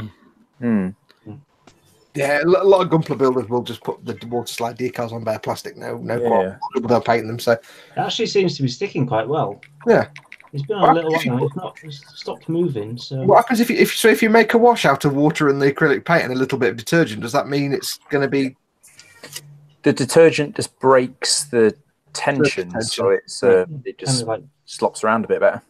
And also, I think if you've got decals, I think a bit of the detergent in the water as well helps it just move around a little bit more. So you're basically making a shade. Yeah, essentially, because I think with the snow speeder you get yellowish olive. So I was thinking something like that. Yeah, thin that down into a wash. Yeah, and slap that in. Yeah, Steve holding up his multi-surface wax, which is Pledge Future Clear. Yeah, that's the business. That's what I use. If you make a wash out of that, Steve, that's basically what's called magic wash. Yeah, so I've got a pot of it here that I made just with black Indian ink in it. Whenever anybody refers to magic wash, that's actually what it is. It's ink or paint in Pledge /Future. And in the days before Warhammer Citadel Shades, a lot of miniature builders or painters would use Future /Clear /Pledge with a bit of ink or painting to make a wash. Time-honored technique, that. Yeah. And somewhere Rivet Counter is pulling the hair out because we mentioned Pledge or Future or Clear. I think any Rivet Counters watching this have already died. Yeah. It's a good whittling down of the culling of the herd, isn't it? Oh, you know what? Watching you guys struggle and suffer with these kits is making me really glad that I'm not doing any of this. Well, that's the other thing, of course. If I do finish this one this week, then I could man the buttons. And Rusting Customs asks, he says, quickly going back to the chat, how often are you doing these streams? Well, this group build is going to go on till, well, all of the guys have finished theirs. Probably the next few weeks. We'll do one every Saturday. Ted's probably going to be going for about another 6 weeks. So actually, cut a piece off. Look, it's gone. There we go. Yeah, we'll keep doing. These guys will keep making new kits until Ted finishes his. So about 8 weeks, maybe. Oh wait. Let's have a look. But what we might do, because we were talking about this, depending on how this goes, with people coming, because this stream's open to everybody. Depending on how this goes, we might eventually then do maybe occasional Boomhut streams where we let members of the Boomhut join in just for fun. Remember, anybody watching, if you're watching this and you missed any at the beginning, this is a Boomhut live stream for the Boomhut group build, but it is open to Boomhut members to join in the stream and appear in the little boxes below and appear on telly. So if you've got a webcam and you've got a microphone and you've got a decent broadband connection and you're working on the group build, join the stream. I posted a link up in the Boomhut. You have to be a Boomhut member. It's facebook.com/groups/model Boomhut. Have you been checking the Boomhut to accept new members while we've been live? I'm going to do that just in a moment. But yeah, you need to be a Boomhut member. There is a post up in the Boomhut. I will actually put it. Let me just go and do it now. I'll make it an announcement. I'll lock it on Ted for a bit. I'll make it an announcement so it sits at the top. Boomhut. Boomhut.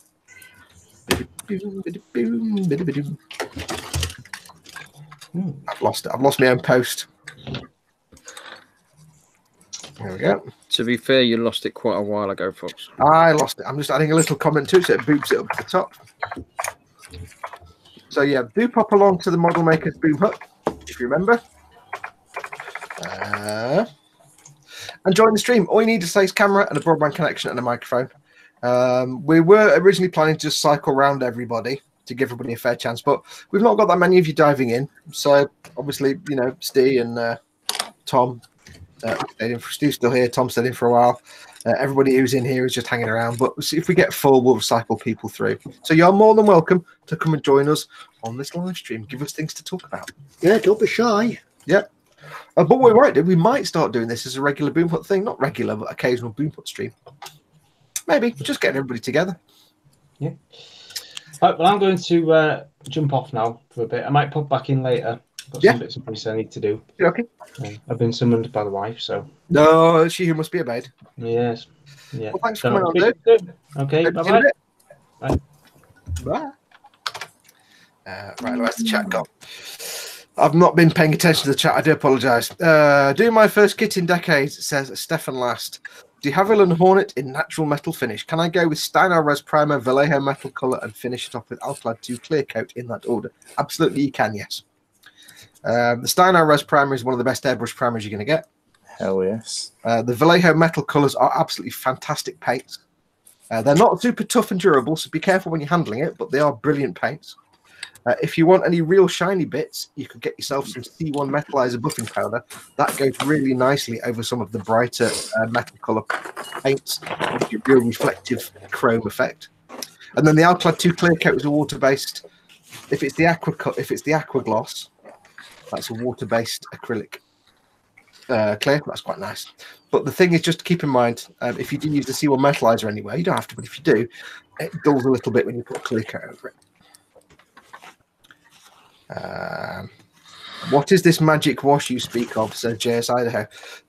In the days before Warhammer had shades, in the days before people used, well, before things like Warhammer with their shades and other washes from other manufacturers, a lot of the model companies didn't make things like that. So people used to make their own. They'd either get inks or they'd get paint. And instead of thinning them with water to make a wash, they would thin them with Pledge/Future/Clear gloss, acrylic gloss, which is a floor cleaning product. It's a floor varnishing product, but it's basically an acrylic gloss varnish. And the reason they used to use Pledge or Future or Clear instead of water is that you're thinning acrylics with acrylic gloss varnish. And it's to do with the way the acrylic binders and the stuff in the paint reacts to being thinned. If you if you thin acrylic paint with water, you're thinning it. You're breaking down the acrylic binders. The paint will react differently and behave differently. You'll get watermarks and tie marks, and it won't flow the same, and the surface tension will be different. If you use something like Pledge, Future, or Clear, or just a bog standard acrylic medium, which is paint with no pigment, you're not thinning it, you're diluting it. You're basically making more of the acrylic binder and the acrylic medium with less of the paint color in it. So if you want to make a wash that goes into recesses really nicely and doesn't do watermarks and doesn't go all patchy, you want to thin it with something that contains more of the acrylic binders and chemicals and not just water. So something like, I say, if you can buy like acrylic mediums, which are just pigments or paints, paints without color. So you're increasing the ratio of acrylic binders and other stuff to the pigment in the paint. Or you can use things like Pledge, Gloss, Varnish, or Future, or Clear, as it's also known. And people have used that for a long time on miniature painting, on miniatures, to paint miniatures, to do washes. And it's called a magic wash. It was invented a long time ago by somebody whose name I can't remember. But it's called a magic wash. And it's just gloss varnish, gloss acrylic varnish, and paint. If you are making your own washes and shades, I do recommend actually using something like, if you don't mind it being glossy, a Pledge or Clear, a Future, or if you want it to be specifically matte, you can use like Vallejo's acrylic matte medium, or you can use Games Workshop Citadel Lamian medium, which are both matte acrylic. They're just paint without the color. So they always work better than water. We have a John Bias appeared. It uses Superman t-shirt and is super effective. Hey, how are you? Hey John, how you doing, matey? I'm all right. I'm just watching you guys have fun. Your visor's upside down. That's weird. It's you've got the top bit at the bottom. Turn it around. Turn it around the other way. No, not that way. Like the crystal maze. The bit, no, other way, like 180. Just you've got the bottom like there. You know. Like that? Yeah. Then you don't have the bar at the bottom getting in your way. Yeah, but then it might fall out. Is this some weird American design we're not familiar with? It's American, it's not Australian. It should be up the right way. I don't know. It's very cheap. How you doing, John? I'm all right. I'm watching you guys. I'm actually building a real kit. Oh, no, you're not allowed. Yeah. Wait, okay, well, you're not breaking the rules. We'll allow it. So I just thought I would say hi and all of that. Finish one kit in the stream and not like 6. Yeah. Yeah. I've got about 12 going at the moment. Yeah, that's just this week's builds. Yeah. I was working on the B-Wing fighter earlier. It's a really cool kit. Yeah. See there? Oh yeah, look at that. That's a lot of fun. See, we'll take the mickey out of Dave Barker for going through kits like stink through a fire. I don't even know what that means. He's going through kits really fast. You just beat everybody. Yeah, and he writes about them as well. I know. And you do writing and pictures and everything. Yeah, I spend a lot of time doing it. I'm probably obsessed with it. I'm sure that visor is upside down, you know. It's bugging me now. Let's see if look, I'll show you mine. There's mine. Mine's similar, but it's that way up. So when I do mine, it's like that. Because otherwise the bar's at the bottom and I can't see anything. I see. Well, the problem I have is this one is really cheap. Yes, that's mine. This plastic piece falls out easily. So I keep the bar on the bottom so it doesn't fall out. Well, I had the little bit that swivels down in there, and the mistake I made with it was, on mine, let me just look at it, you can see, there's a bit that swivels down like that on the inside, and I pulled it out, and unfortunately that now means that bit just is... Oh, yeah. Yeah, but these were super cheap, and nothing wrong with being super cheap. I just used some white tech to keep the lens in. There we go. What's that, TK? I've got the same visor, and I just used some white tech to keep the lenses in. Nah. Oh, I can wear it like that and not like that. Ooh. That's a simple solution. Yeah, here in the Boomhut, we excel at simple solution. I always find the hardest way to get around to do anything. I've actually I've actually found an amazing way to motivate me to get to the workbench lately. Is that my dodgy knee that gives me a lot of grief because I've got a gammy knee.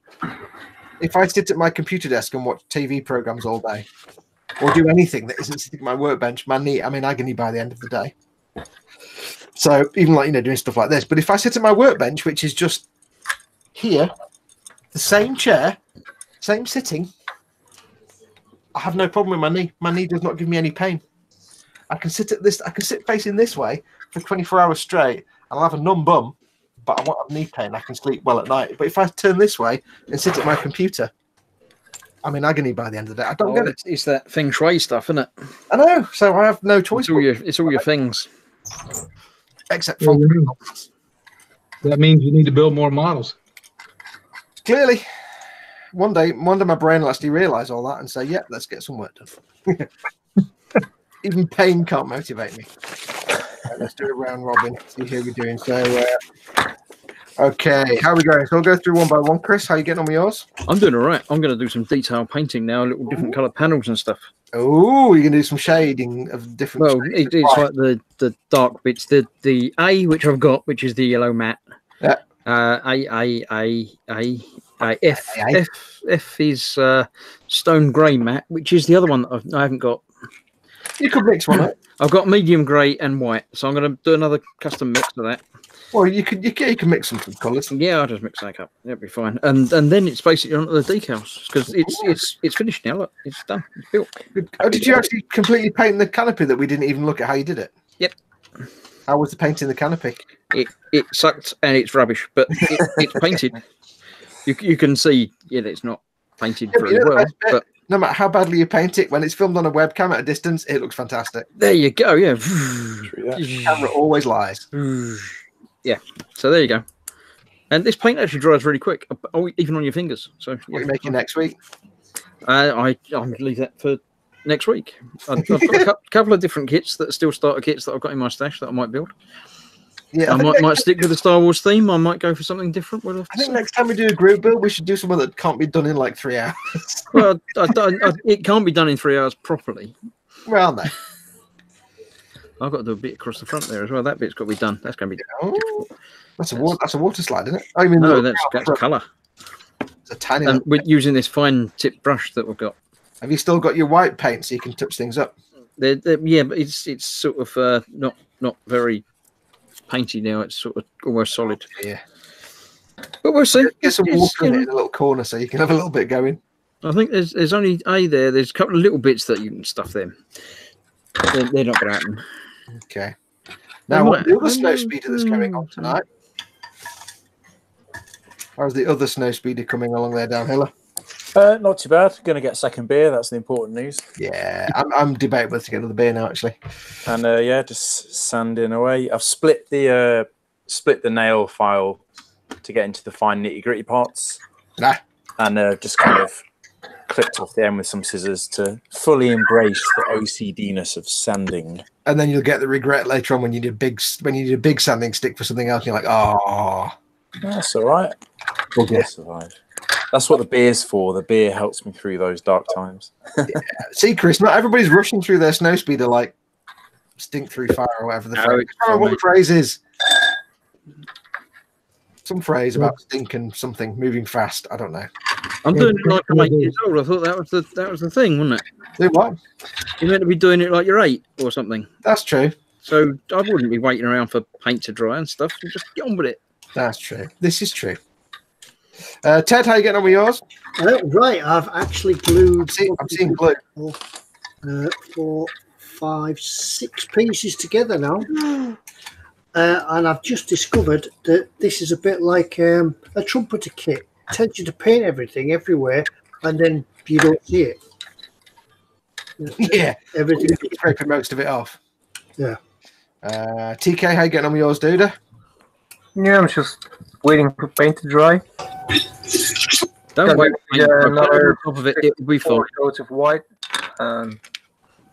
Just how much of your soul dies every time you spin a part off the screw like that? Well, I made a cut actually, so it wouldn't be too bad, I think. There's a little bit of you that dies inside, and every time you have to break a bit off, you're like, oh. It's like hitting a kitten with a hammer. You just don't want to do it. It's just, I don't want to do it. Yeah. We have Tom is back with us. Are you started on yours again, Tom, or have you just given up now? The will to live. No, I'm a fighter. All of the above. No. Yeah, all at once. I'm just trying to figure out how to get off these, because I was actually impressed with some of the molding in these parts. Like, you know, with a wash or some panel lining or something like that, you could really, this could have been something. Could have been a contender. It could have been. But now, after mangling it up with a Swiss Army knife and not being able to hold it together while the glue dries is going to pose a interesting dilemma. I'm almost going to have to get it. I'm going to have to get another Foxx Wolf, probably a Tamiya or something. Well, is it an idea for us to get another one of each of these kits and build it properly? Maybe. No. And then you can put them next to each other on the shelf. And Can I just point something out? When I was 8. I'm just going to point something out that will make everyone kind of like face palm and go, "Oh, why did I think of that?" There is one item that would have made your life a lot easier, Tom, but there's a way around it. Well, if you had a ball made of elastic bands, that would count as one item, even though it's a lot of elastic bands. It's one ball. Well, I was thinking for multi-purpose. I was thinking, what would I use? You know, getting it together kind of, I thought maybe, because if you let testers sit for a while, like I've had this sitting on this piece of plastic down here for about an hour or two, and that's too long. Yeah, that tells you that's not good glue. Yeah, but if I let it sit there maybe about 30 minutes, I might be able to get it enough tackiness where at least I won't have to hold it for 8 hours. Could you not just like somehow make the whole model and quickly dunk it in the thing of glue and then it'll just set? Spray on glue, spray the whole thing. There you go. It's attached. I got an extra tube of glue, so because it was those 2-packs. I don't know if that's enough glue to cover it all. Yeah, well, I was surprised that nobody actually thought the idea of a ball of elastic bands. Speed does say in chat that he says, "Oh, come on, Fox. There's no way you'd have okayed that." Yeah, I would. A ball of elastic bands because it's a ball. You actually want to, you can break it down. Technically. Quit lying. Nick's back with us. Nick, your awesome hat of happiness. Three things. I thought I would. Me to eat. I thought I would return with my bourbons, my tea. Mm-hmm. What are you eating? At the point of it dries the color of what I can only describe as spam. There's a definite meaty texture to that. Yeah. If you're making a model of human musculature, it'd be spot on. To be honest. This is like 1980s Hellraiser props effect going on at the moment. It's got this nice glossy shine to it as well. And everything is wrong about it. Just. Wrong, it's right. Which kit did you get? The splurge. Sorry, hang on. You want to see the meat color of the meat? Oh yeah. Oh, my meaty provost. No, I think Dave would tell you though, if you do a second coat, it actually kind of redeems itself on the second coat. That's the third coat. Dave did that. It's the third coat. Then you're doing it wrong, clearly. So, why am I suddenly craving a kebab? Yeah, I'm craving something else, but we're not going to discuss that. To answer, Tommy's doing the Provost trainer plane thing. So what is that? The acrylics? Did you thin them out, or is that? Yeah, I've been thinning the acrylics. I've posted the album in here already. That's where you went wrong. And I thinned the acrylics down. And what I did was I even used the example that Airfix suggested and used the plastic tray that the pot came in. So careful, it's supposed on my keyboard, and then thin them in there. And if you look, it's precisely the color of sort of special effects splooge. It's pretty much Citadel Screamer Pink. Yeah. No, actually, no. I've got a feeling of Nurgleism in there. So no, it might look really good after you get about 50 coats on there. Yeah. Yeah. Well, I think the trick is that you just have to go in balls to the wall and eat paint from the pot, but thin it. before I went, because we're talking a lot about doing all this stuff online and about how we were in the 70s. This is a book that I had as a wee child. That was called Ships of Fact and Fantasy. Fine Scale Modeler. Oh, blast from the past. And even includes the really wonderful, and I remember searching for this, the Airfix Apollo Saturn V kit. Yep. Is that the one? Is the Saturn V the one that's like famously kit bashed and on loads of? Yeah. Yeah. From X-Wings to anything Jerry Anderson. Yeah, amazing. So this was before there was the interwebs, before there was CompuServe, before there was AOL. You had to go down to the knowledge at the fingertips. You know, actually, you have to go and find books in libraries, and libraries weren't the best of places to find these sorts of books because, telling a librarian you want a book about painting miniatures and spaceships. Oh, Christ, what was that? Never mind. So. John, have you frozen on us, John? Or are you painting? Oh, no, he's alive. You were clearly painting some tipping on the top of the Taurus deck. Oh, nice. You're frozen or painting something ridiculously tiny very carefully. Yeah. Yeah, I've got my little liner brush here, so. I'm thinking, Nick, you need a coat of not thinned or very unthinned. What I'm figuring is I'm going to wait until I've assembled everything and then keep the remains of this, which is still pink. Yeah.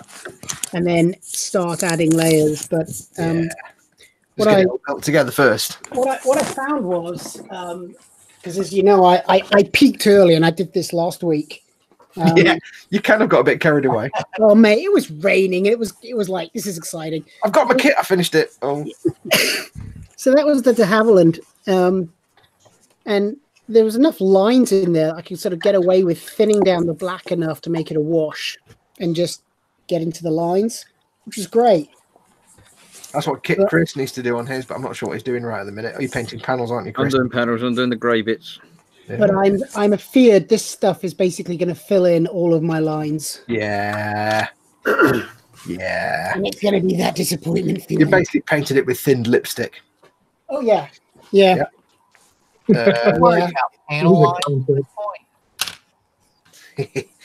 Chris, how are we doing on yours? Let's have a look. Me, yeah, there you go. There you go. Panel, lovely. I'm doing the grey. I've gone with just the basic grey that's already in there because it's close. It's a stone grey matte, but this is the other grey, but it's fine. How are you finding the paints for painting? Because I know you're going straight from the pot. How are you finding them actually behaving? They're very thick. But they dry very quickly.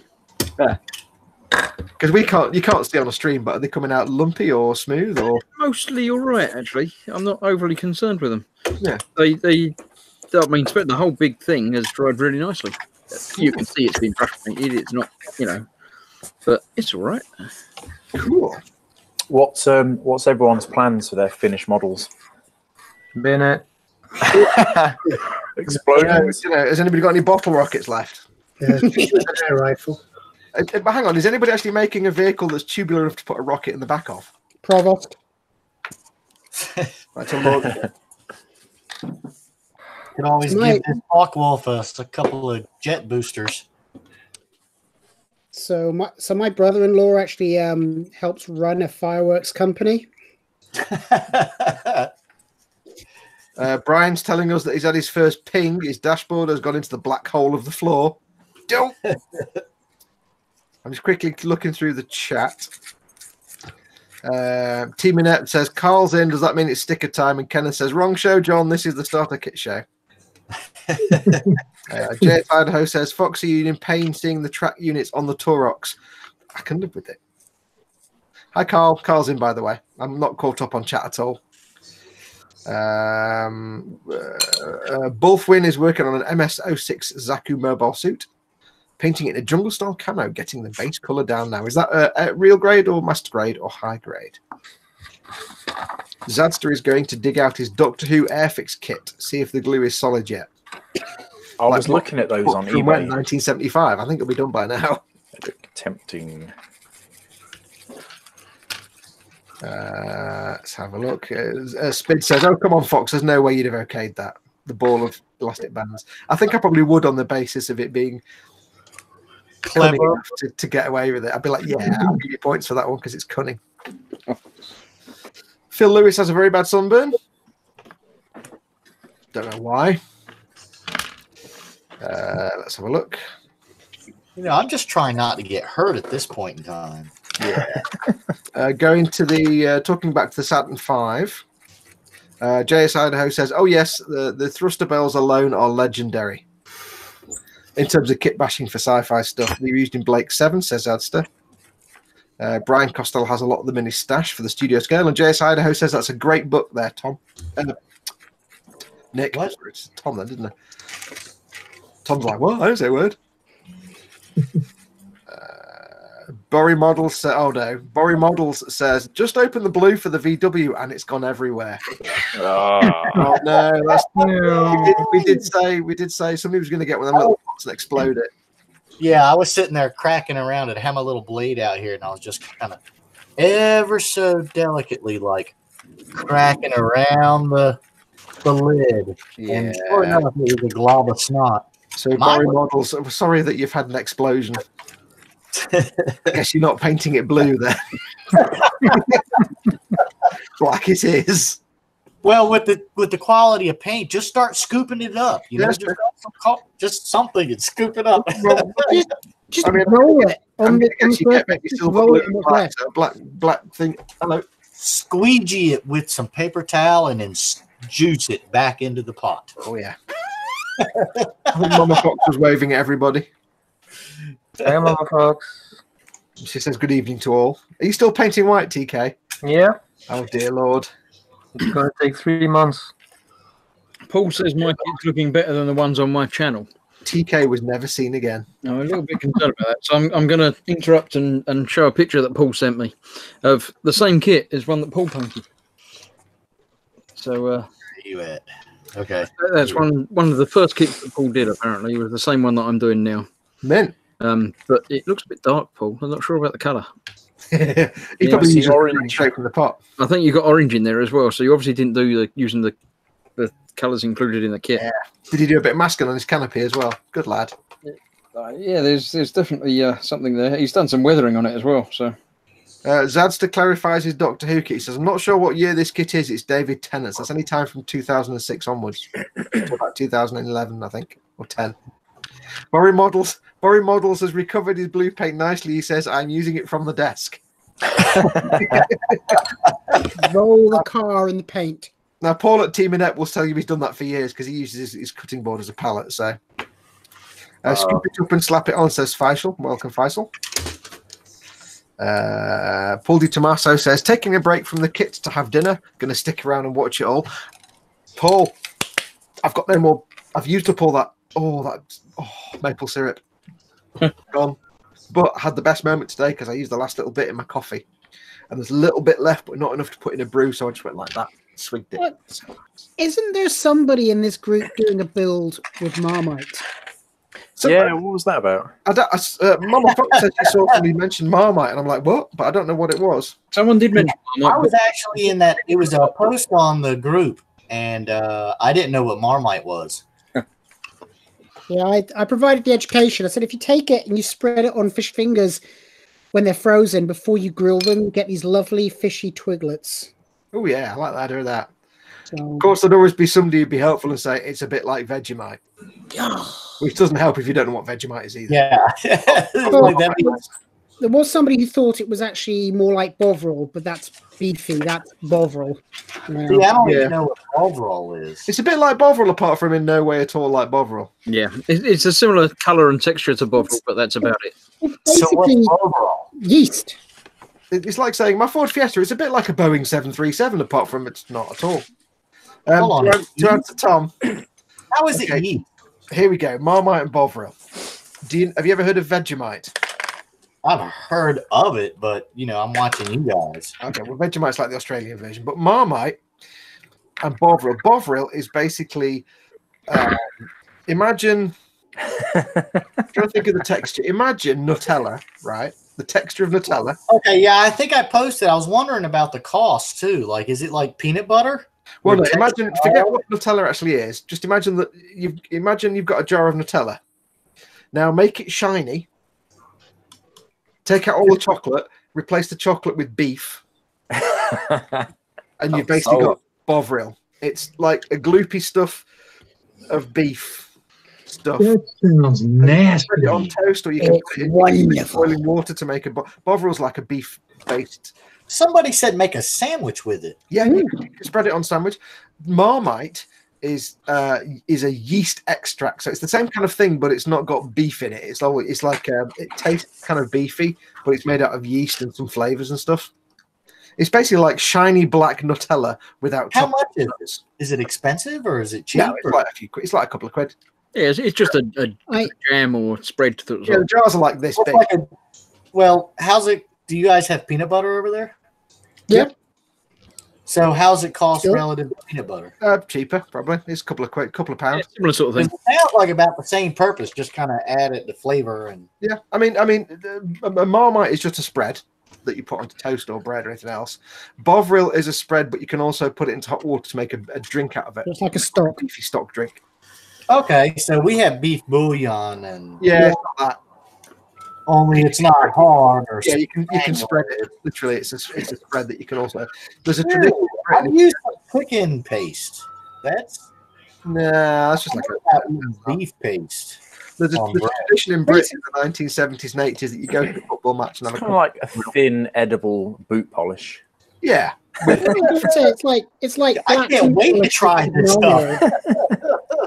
Yeah, but Marmite is kind of similar to the Australians' Vegemite. Marmite's always been one of those things. There's a tradition over here in the advertising that Marmite, they actually advertise it as you either love it or you hate it, but there's no in between. So Paul at Team is actually going to go and try and film some Marmite and put it in the Boomhut, so you'll be able to tell. Oh yeah, there you go. I think you need a Marmite giveaway at some point. Chocolate. But even the people that make Marmite accept the fact that if you don't like Marmite, you will never like Marmite, and they're not going to bother trying to sell it to you. No, they even say in their adverts, if you don't like Marmite, we're never going to get you to change your mind. So see ya. I wonder if Amazon has it. Oh yeah, get some Marmite. Marmite. Oh, absolutely. Now, well, no, it might have Marmite where you are, but if you can't find it on there, my brother lives in Memphis, and for many, many years he found the expat stores were the best place to get things like Bovril and Marmite and pot noodles and things like that. They just cost a lot. Earl D says, how is the snow speeder? Hey, I'm noticing that. That's what I wanted to show you. I coated. This is all acrylic, but now it does have. Well, you can't see it, can you? Yeah, I'm locked on you. Don't worry. Okay, so that's the 247. Now that's acrylic in future. Can you see it or? Yeah, we got it. It's masked off right now, but the cockpit's already been painted. It's futured, and that went over with a matte, with the Texture's matte coat today. Looking nice. So is that shit going to be like all kinds of different colors in a few years? Is that? It depends. Like I was saying before, there's always a slim chance. That's always why it's a case of just don't do it, just because you never know. It might be absolutely fine. Like I said, because you airbrushed it, it might have been dry enough when it hit it. Yeah. Not reactivate the paint underneath, but it's. And that's also, I'm trying to get the light right, but that's all been done in acrylic paint. Nice. I don't know if you can see it though. Yeah, we can see it. Okay, because I'm actually now this I actually masked this off because after the future I use Vallejo metal colors. I have the magnesium. I don't think I've got magnesium. That's a nice color. It's almost like lead belcher. I think I've got magnesium of it. Might have. I got a load of them, but I didn't get all of them. I've only got a handful of them, but magnesium steel's a nice dark color. It actually has some brown in it. I like the burnt metals; they're quite nice. Oh, see, that's one I don't have. Exhaust manifold, that's quite pleasant. When you get them all separate, they all look the same, but when you put them all together on a panel, you can see the difference. Bullfwine says, if Marmite is anything like bacon jam, then I'd love it. I want bacon jam now. I want bacon jam. I've never heard of bacon jam. I'm assuming it's jam, but made out of bacon. Bacon fat. Ooh. I like that. See, I know what I can recommend to my American cousins that you can get in America is baconaise. Bacon and mayonnaise. Bacon mayonnaise. It's fantastic stuff. Somebody sent me some once from the States. You can make that. I made that. If you cook off a load of lardon or pancetta, and then just keep the fat in the fridge, and then mix that in with your mayo. Happy days. I've got these decals to do now, and they're not moving. They're not moving. I've soaked them in water. I spit out my beer 10 minutes ago, and nothing's happening. Yeah, I've soaked them for a long time. Are you sure they're not stickers? No. It says decal number 1, so I'm guessing it's a decal. Wait a minute. You'll have to leave them in the water for a good. It's moving now. It's moving. It's moving. Yeah, it's not like setting soul. Yeah, if you've got cold water, it's going to take forever to separate off. So you can use warm water. The heat in the water doesn't count as another. Yeah, you can use warm. It's stopping Chris going to get some warm water in his bowl. Yeah, but that means you don't have to make it fair. You can have warm water. Yeah, I thought it was more than legal. It's about 5 minutes in warm water for the epic cockpit decal to come out and move. Yeah, the trouble with warm water is it means standing up. With the Stanley knife. Hang on. The bottle of water. I'm gonna head out, guys. It's been fun. I'll talk to you later. Thanks for coming in, John. Nice to see you. See you, John. Bye now. Yeah. Remember, people, if you are watching, apologies, I'm not keeping an eye on the chat. There's so much going on, I can't tell what the chat's doing. Remember, if you are watching, you don't realise, you can join the stream if you want to join in. If you're a Boomhut member, just go to the Boomhut. It's facebook.com/groups/model Boomhut. There is an announcement post on the top of the page. It's marked as an announcement, so it should stick at the top. If you can't see it, go to the announcement section, and the link for the Hangout is in there. There's a link for the stream, which you can watch if you want to. If you've got a webcam and a microphone and a decent broadband connection, you can join the stream and actually hang out with us guys. So feel free. You're more than welcome. We did originally say you've got to be doing the group build to join in, but you know what? Doesn't matter. We're not getting. Yeah, I'm sorry about that. I'm just. No, it's not. We're waiting to get in, so it doesn't really. Just hang out. Just hang out with us. It's more fun. Yeah.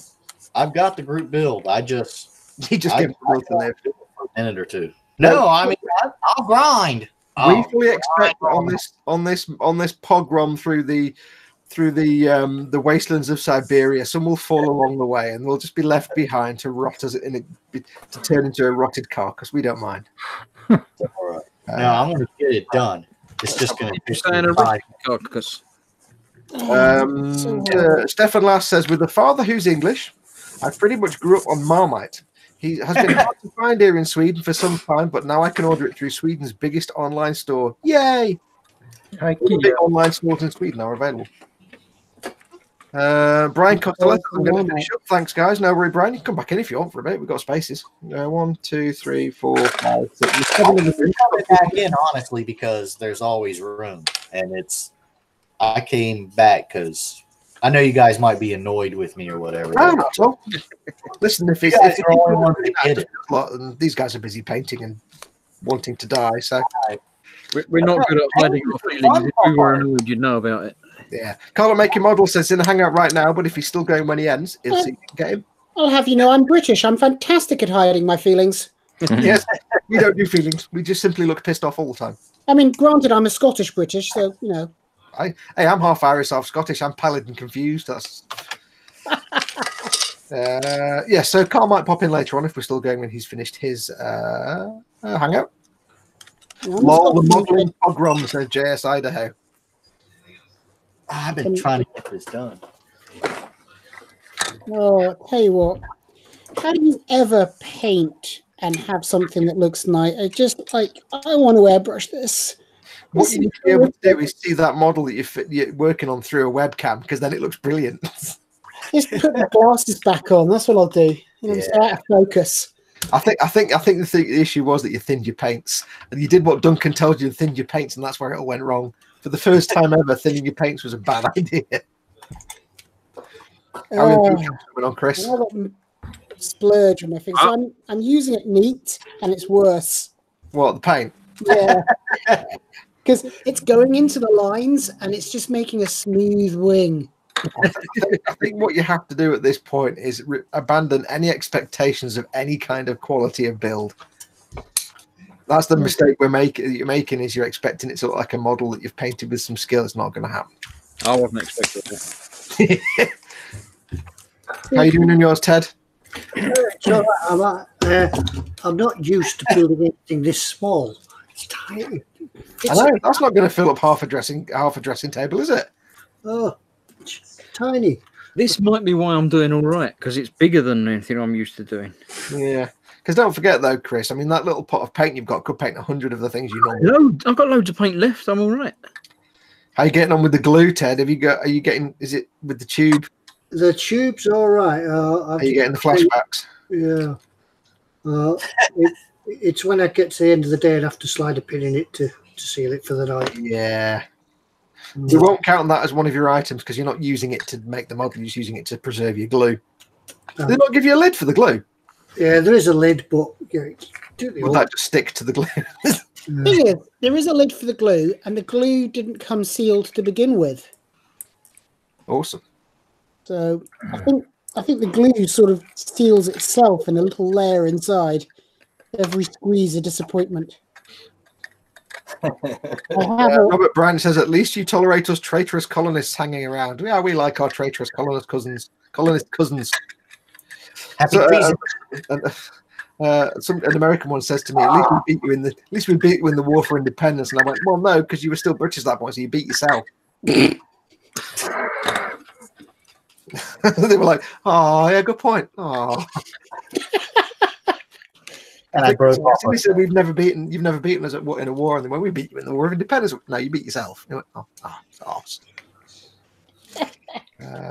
Paul at Team Inept says it was bloody hard to film and spread Marmite on toast at the same time, but the video of the weird brown goo is on the Boomhut. Go and watch. I'm going to check it out. Keep this stream going, but go and watch in the Boomhut. Paul spreading Marmite on something. He says toast, but you never know what in Paul's mind. It could be kind of porn. We don't know. Oh no! I still got more masking tape to peel off. JS Idaho says colonists ahoy, and Robert Branch says 1812. Roadie Hobby Corner is off. Good night, everyone. Thanks for coming in, Roadie. Unless you're just joining us, in which case, hi. I haven't had time to do much with the chat this evening. Does anyone remember the good old Britfix 77 that came in a tube complete with a ball-headed pin to pierce and seal afterwards? Me and Ted do, I think. Yeah. 77 glue, Ted, do you remember? I can't remember that one. I do. Paul says on the upside he got to eat a slice of toast. Phil East asks, do any of us drink Marmite? What's it's a weird heresy, isn't it? Somebody said that. Somebody posted that on the group. It was like add to a cup of hot water, and it's like, what kind of middle class nonsense is this? Were you drinking Marmite? I've been summoned, guys. I'm gonna have to bounce for a minute. I'll come back if I can. All right, dude. Is this some kind of Southern Pond thing? Drinking Marmite? Marmite, you should spread it on your whippet and eat it. Yeah, I'd spread it on chicken legs before you grill them or fry them up. Yeah. Don't lick the spoon after you spread it on raw chicken. Yeah, it's a way to learn. Yeah. Marmite and Bovril are functionally identical. Well, no, because one is yeast and one's beef. So one's a yeast extract. They might be functionally identical, but they're not. They're different. Yeah, that's like saying sprouts. They're the same stuff. They're just different. Oi, Fox, I'm a northerner, says Phil East, but you're clearly influenced by southern ponces if you're drinking your Marmite. It's nonsense. They put it on bread. Make toast bread that thick. Get a big doorstep of bread and make a big sandwich just for penance. And sit on the naughty step and think about it. Rody Hobby Corner says, and I wondered this when I heard that somebody was going to use Marmite. I saw a video that someone used Marmite as a chipping solution. Painting over the Marmite was activated with water. And I've seen people do that with toothpaste and peanut butter. I've heard of it. And I wondered when somebody mentioned to me about the Marmite, I thought maybe that's what they mean, chipping fluid. Phil says he's in Yorkshire. Still doesn't explain why you want to drink Marmite, you heathen. I don't know. Careful, might be near the shambles. Paul says they're both a brown sludge that can be spread onto toast or made into a tea. Nobody drinks Marmite. Nobody normal. It's like having sprouts on toast. It's just not right. Actually, then again, thinking about it. Drinking Marmite. It goes up there with using a light Discord thing.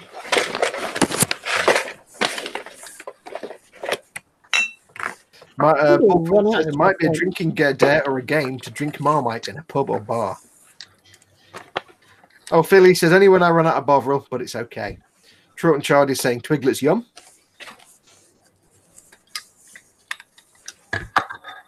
Rody Hobby says, a friend of mine told me, Mom. Oh, Rody was obviously saying good night because he was joining us, not good night because he was leaving us. I was thinking, I thought I hadn't seen you in chat before. Rody says, a friend of mine told me, Marmite, you love it or you hate it, and I hate it. It's true. They even advertise it as you love it or you hate it.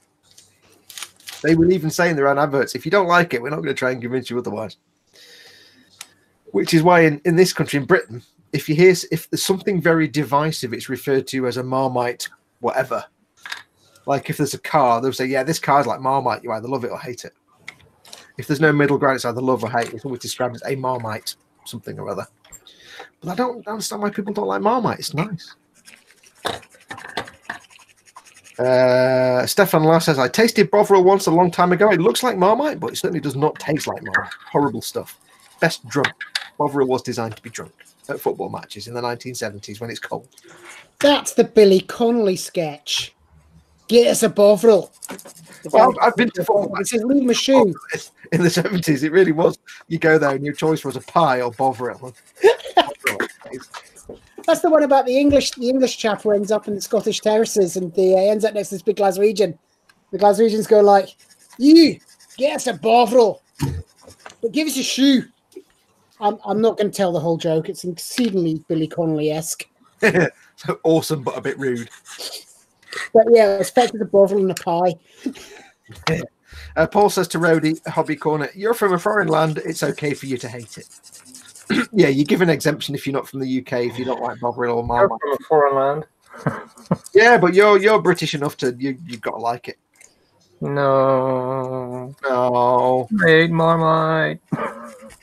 How can you not like Marmite? It's awesome stuff. It's yeast. People don't like Marmite. Well, yeah, but you like beer, don't you? That's made of yeast. You like bread. Even if you don't like it, there's an obligation to have a jar in the back of your cupboard for some reason. Yeah. Of course it's yeast. That's why only cultured people enjoy it. Stefan Lass says, artist LaRue said about herself, I've got a bit of a Marmite voice.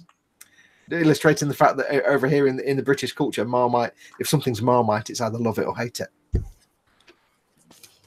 Yeah, I'm going to glue this stuff together for giggles now. Trot Charles says, Marmite on toasted, crusty bread cut thick. Yum. Oh, yeah.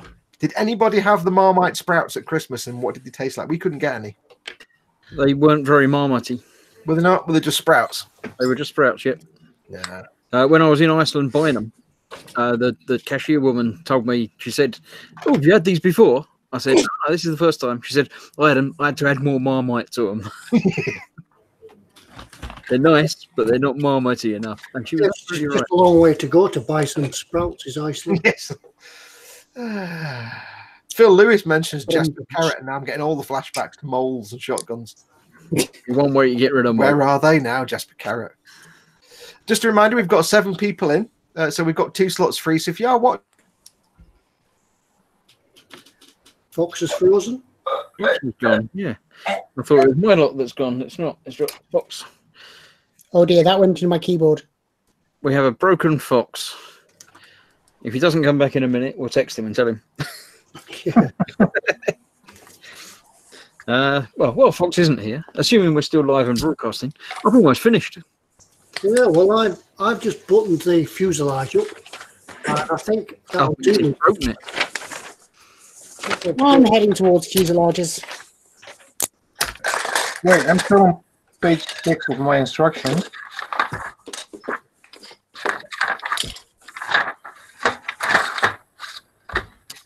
I think I didn't cut enough bit off my canopy because it's not going down fully, so maybe it's been shot out a little bit. Yeah, this will only be appropriate if I can actually put fingerprints on my hull, on my fuselage. I did actually see there was a starter kit of a sail ship that I was quite tempted with. I do a lot of planes, do a lot of spaceships, and I looked at this ship and I thought that would be a bit different. And then I just thought, nah, I like the Jet Provost. The one bit of glue that's not working on it is the stand. It's still wobbly. The stand's still wobbly, so I'm not sure about that. But wait, you got a stand? I got a stand. Yeah, it comes with a stand. Oh, Airfix kits, it's optional now on starters. Right. I learned that the hard way. I thought I'll put it wheels up, I'll put it on the stand. There's no stand. I shall have to 3D print my own stand, I think. You could always hang it from string from your ceiling. Yeah, I suggested to my son I could put it up in his room, and he was like, nah. Pokemon, fine. Today. No nostalgia. Yeah, mine looks just like the picture because I didn't have the right colours for it. So yeah, I've removed the instructions that I don't need anymore. Oh gosh, here comes the next splurge. Let's put it out into here and oh, that's awful. That is just. Oops! No, don't do that. I'm assuming other people watching and in chat haven't got a Fox either.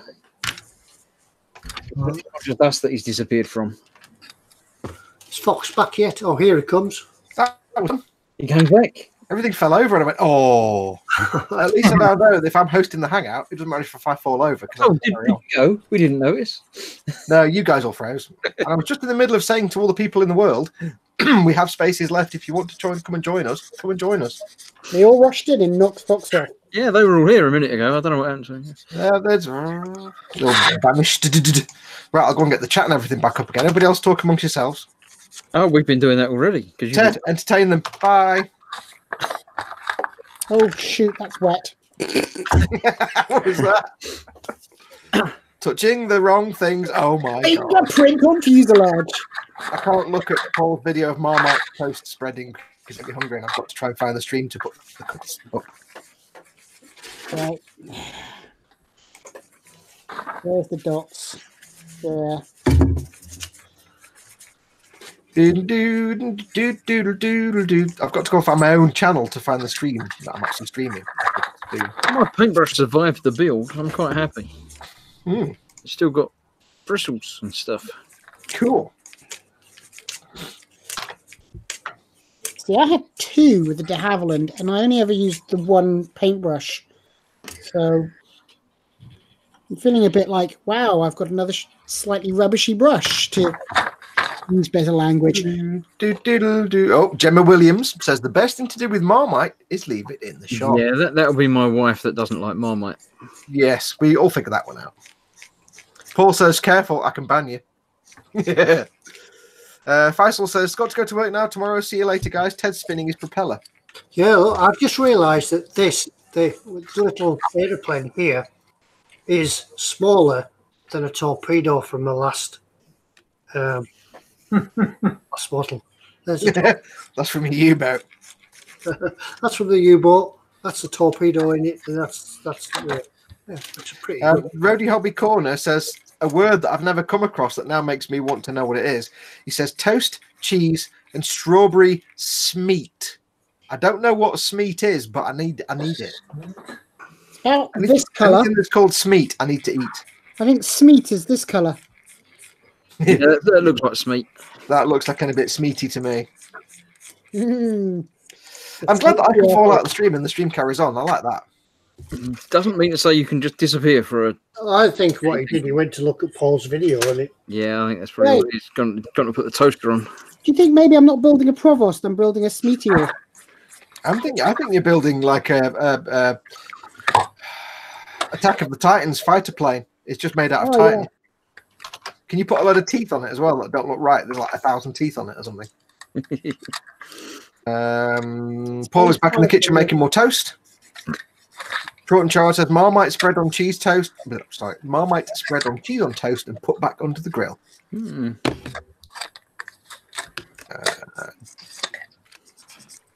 I think we've really broken JS Idaho because he's put a sentence that just went a bit wrong. He says, "Damn, I have never had Amrite, but you are all." I think he's craving a product he's never eaten and he's just broken now. A Marmite, maybe? I think he meant Marmite. And then his sentence didn't even get completed. He's so desperate for it. The Marmite marketing board needs you. Tom Rickliff's joined. Welcome, Tom. You're back again.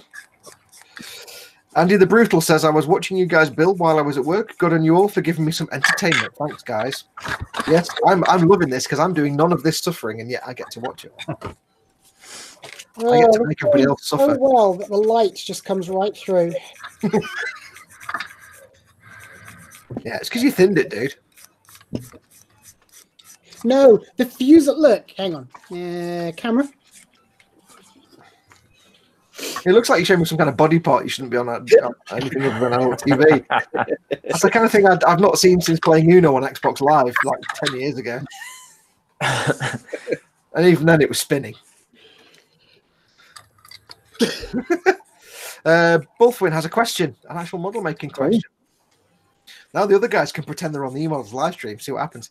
Question about Tamiya masking tape. I've tried all sorts of masking tapes with it always peeling the acrylic paint off. Is it Tamiya specialized in not being so adhesive, or basically he's used tape that always pulls acrylic paint off? There's two reasons for that, but I'll let everybody else answer because I need to stop talking for a minute. Oh yeah, we'll let the new guys answer. That'll be fine. Yeah. Well, I would say don't use direct paint on direct paint. I wouldn't do it. I've never been able to do it. Even if you use, some people use like the jeans or rub it on tape, or put the tape down on something first to get some of the adhesives off. But I don't know. I've never, especially with airbrushing, I've never not pulled up with any tape. And I got a couple of rolls of Tamiya. It's just, I don't know, how much paint do you want to pull up? Depends on the tape you use. Yeah, true. Nick, what do you reckon? What's your sage advice on this matter? Good question. Yeah. Don't thin, first of all. But certainly I always find my acrylic likes to run and lift if I haven't put a good primer down to begin with, and a good solid coat of primer, as opposed to, it's still getting down to the plastic. But yeah, I'm with my cross-Atlantic cousin there in suggesting that it's a bit aggressive, and so you give it that little fluff and buff off your leg before you wrap it. But not actual fluff, because you're just going to end up with more threads down on your surface. Don't do this, but don't actually do that. Because How about you, Dan? Hello, what about you? What would you say? I'd say, in the past I've kind of taken the tack out of the tape, like they say, do it on your arm so it picks up a little bit of grease or whatever, just to take. Not that I've got particularly greasy arms. Or the other thing is, look at how you've prepped it all. So make sure your model's washed, make sure your primer's on. And what I've noticed, I use a lot of, I've tried most primers for most reasons, and I'm sticking with the Badger Steinile res. Stupid name. But at least now it's in my autocorrect, which is good. Yeah. And I found with that, I tend to mist it on, put a few coats on, and even then I'm hesitant to crack on with it. I'd still rather leave it till the next day, because when I scratch it with my thumb, it still can lift. but I find the following day it just kind of puts a gloss sort of streak in the primer rather than taking it back to the plastic. So I'd say, yeah, just take the bite out of your tape and put more bite in your primer. Yep. Basically what these guys said is all spot on.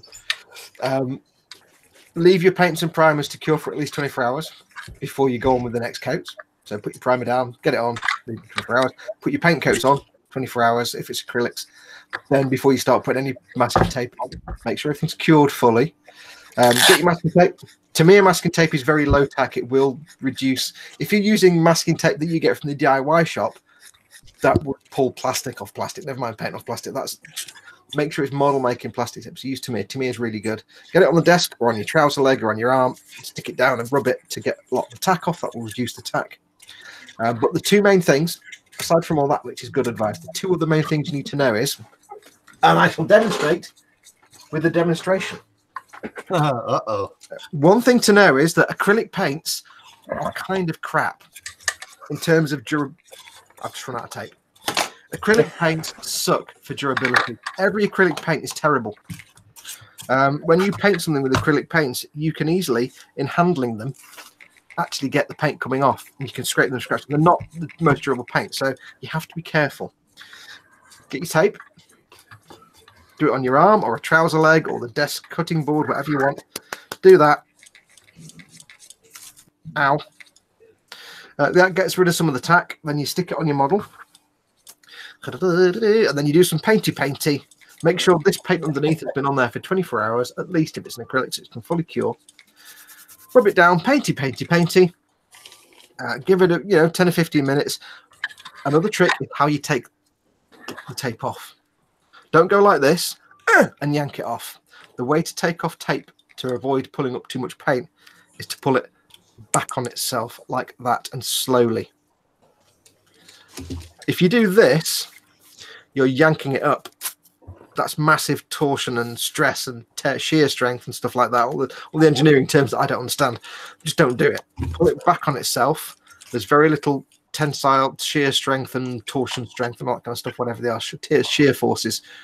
Pull it back on itself and slowly, and it should minimize how much you pull off. And I've got a nice clean strip down there now.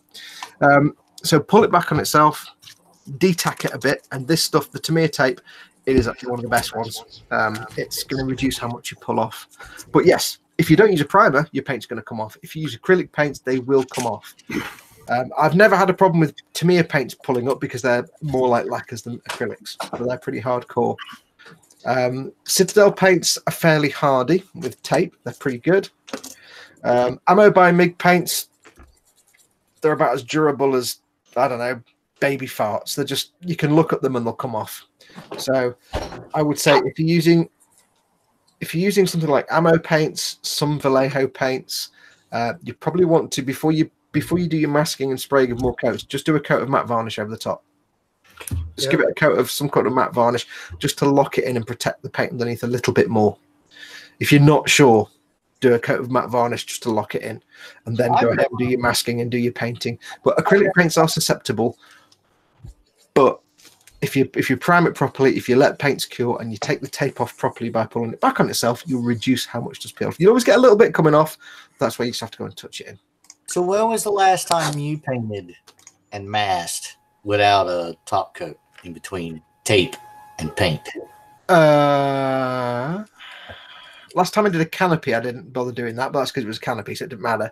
But when I had paint on paint, tape on paint is tape on paint was I don't know now, actually. With a clear coat. Without a clear coat. I can't actually remember. Well, that proves the yes, point. I can. Yes, I can.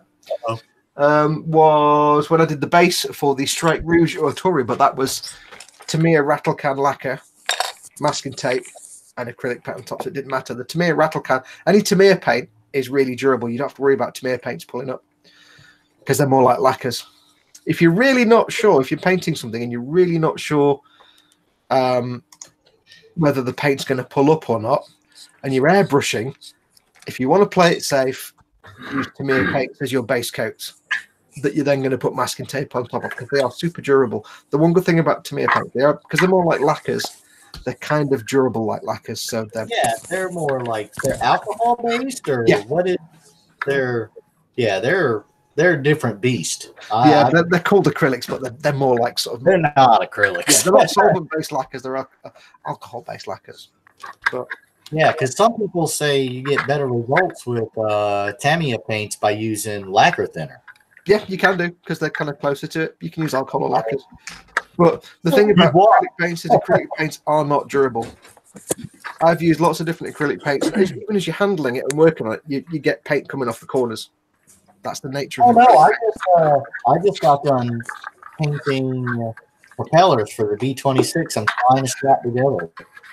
And literally, by the time I got the masking tape off the hub, I got to repaint the propellers. Because all I got to do is just by using my fingers. You know, I don't have the softest, gentlest skin on my fingers. And just by twisting the... I've got it wrapped around the hubs, and I'm pulling the tape off, and I'm just handling it. And then when I put it down, it's like, well, now I can see the primer on it. Exactly. It's on the edge. The other thing to keep in mind as well is, if you're like me and you like to do weathered models, if you do get bits where the paint chips off, then it's weathering. Build it into the weathering. Well, I'm leaving some bits. Some of it looked like where I bumped into it with the tweezers once, and it was like, scoop, and I primed it in lead belcher.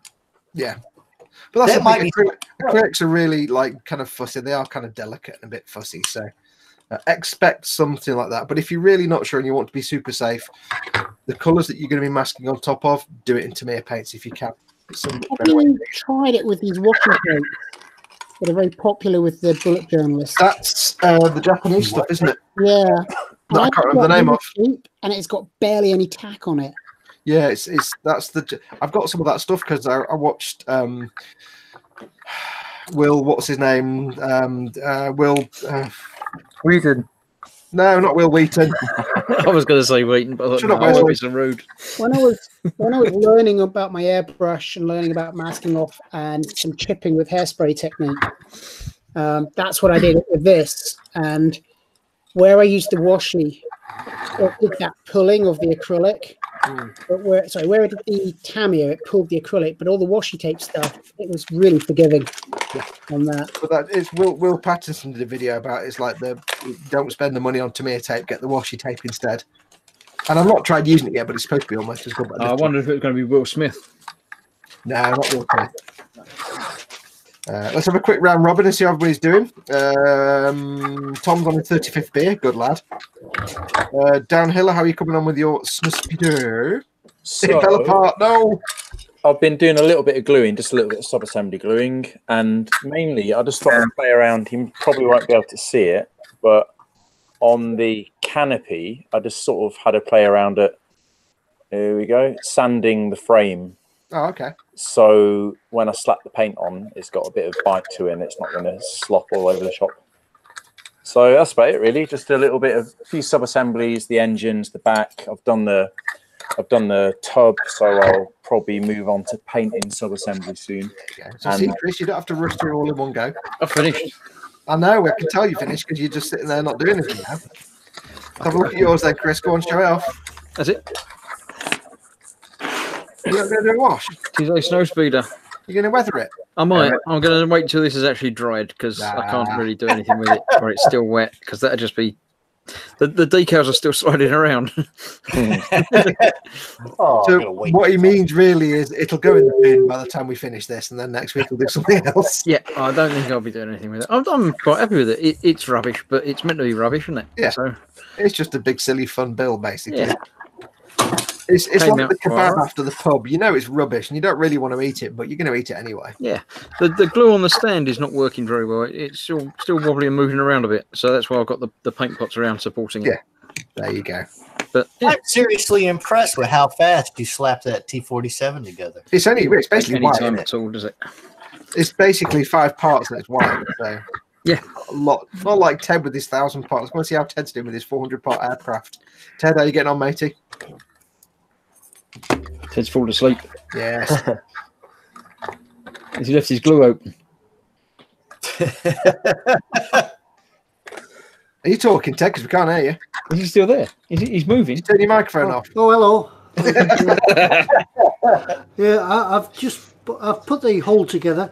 Sorry, I mean the fuselage. I just touched up a bit of paint. I think I'm about ready to leave it tonight because I don't want to peak too early. So, peaked. Oh, hello. We've got got Paul in, so we'll go to Paul in a minute. But that's looking pretty good, Ted. Yeah. We'll go for another 3 weeks. Yeah, about another 12 months, and we'll be sorted. Yeah, no hospital visits halfway through this time. Yeah. You know, when you're doing that there and nibbling it with your nail, it's like when a dog nibbles at itself to like sort its hairs out, you know, with the little tip of its tongue. Yeah, well, unfortunately, there's paint all over my hands and it gets all over the aircraft. But because the paint's so crap, it just scratches back off. Nah. Right, now I'm going to jump quickly because Paul at Team Inet to glue to the sprue, who I can't actually see now, so I'm going to have to refresh again. Hang on. Oh. Yeah, he might not really be there. I thought I'd go for it and get in. Just one last minute. Right, I can see you now, Paul. There we go. I think I can. No, I get black screen. I can see you when you're a thumbnail. Yeah, I got the same thing. Okay, so it could just be some of the Google nonsense. We can see you a little bit on here, though, Paul. We can see you on the thumbnail, Paul. I think we can't hear you anymore either. Oh, is he gone as well? Oh, can you hear me? Oh, yes, we can hear you. We just can't. We can't see you if we go to full screen. So I'll have to hope people can see your thumbnail while they're watching the stream. How is your tank coming along? Okay. Yeah. Hello. Hello. More calling Orson. I think it might not be working very well. Chris, you're gonna have to go around tomorrow and sort it. Knock him up. Yeah, no. You want me to move over on my bench next week so I can have an extra guest appearance and sharing a bench? Both of you on one bench. On this end is me doing this kill. On the other end is Paul with a pint and a big plate of meat. Right. Can we share paints? No. Oh, He just happens to have all the colours you need. He'll have orange. Oh, it's a shame because I'm looking forward to watching Paul work on his. It's all right. He'll still be doing it next week. And all we ever get is the occasional "oh hello," and then it goes away again. And it feels really sad. It's like watching a small fluffy animal as it moves towards the big, like grinding, crushing wheels of death in the machine. It's just sad to watch. Oh, excuse you. So, that sounded like an illegal tool. No, I reckon that was one of Ted's house doors. I've heard that noise before. Yeah, Ted lives in the house of horrors. Oh, that was toxic me. TK, how you getting on with yours? I can see you've got some lovely pink tape going on there. Yeah, and I just need to wait for the glue to set, really. How much build have you got left to do? I need to do the landing gear, which includes painting things white. I was going to ask where your white bits are. Show us your white bits, love. As you say, I'm on step 8 of 9. 20. 9. Come on, step 8 of 7. Brilliant. Paul fell out again. What bits did you have to paint white, TK? Because I can't see any white on it. It's on in the. Oh, it's coming out very white though. That's nice. Yeah, it almost looks like it's a solid white. Yeah, that's for brush painting white. That's amazing. Yeah, that's really lovely. How many coats was that? All 3, and I love my crappy camera. It's like we said before, the best thing you can do to make a model look great is use a shit camera. It is the beer goggles of the internet. I have just posted a picture of my completed build in the Boomhut. Cool. So you can see it on not quite so rubbish camera and see all the splattery paint and the little bits that are wrong. So when you took the photograph and before you clicked send, did you look at it and go, Oh. No, I didn't look at it. I deliberately didn't look at it. I thought I'd just take it and send it. I'm pressing the button. I'm pressing done. the button. Okay. Tom, we're back at Tom's workbench. It looks like he might have got his mojo. He's not. He's just put the camera down to make it. No, Oh, no, he's going in. He's gone back in. But no, see, here's the problem I'm running into. There's no divider. There's no, what is it, sprue? The piece that connects the sprue to the part. Yeah, you can't twist it off, can you? Because it's basically tree piece. And it's so thin. I mean, it's so thin and it's so far up. I can't get in there with no knife. The knife ain't gonna cut it. Well, no. And the scissors, well, they'll just break the part in half. You're immediately regretting all your decisions. Can you cut half the sprue up? Yeah. Yeah, cut it out. Yeah, hold on. That's a good idea. Cut bits of the sprue off and take it. The last time I did this, it broke the wing. Yeah, well, don't do that then. You got to be kind of tactical about it. Oh, look at that. What? I can't tell. Did it break something? Yeah. Oh. It broke it in half. Whoever suggested you did that, then that was a bad idea. Yeah, don't do that. Yeah, no, don't do that. I got that. Okay, let's see how this goes. Hold on, I've already mutilated the part now. Let's see what happens when I do this. Do you not have scissors in your Swiss Army knife? Well, I'll be damned. Could you not swap out the scissors, the big scissors you got, and instead use those? Use the ones in your Swiss Army knife, which might be more delicate.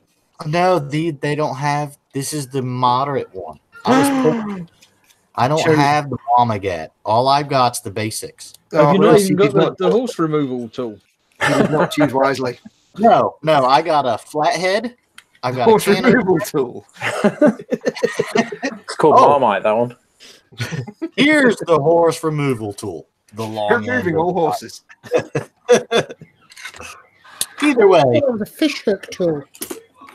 Oh no, I've got the two. I've only got 5 on here. Oh wait, I got my toothpick and my tweezers. But that's it. Nope. Sorry, I'm That's the like poor buying a kid. utility kilt with one pouch. It's just pointless.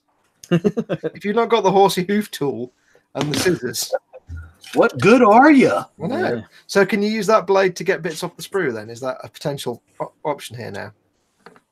Oh, I'm just going to use it to trim it. And Because when I was a kid, I basically had one modeling knife and it had the same blade for like 8 years. And somehow I managed to get by. Yeah, no, it's sharp. I'm not denying it's sharp, but it's kind of bulky because it's not. I grew up with the testers. It looked like a number 11 blade. Yeah. But it was set in a piece of plastic. So you didn't have a blade, you had a knife.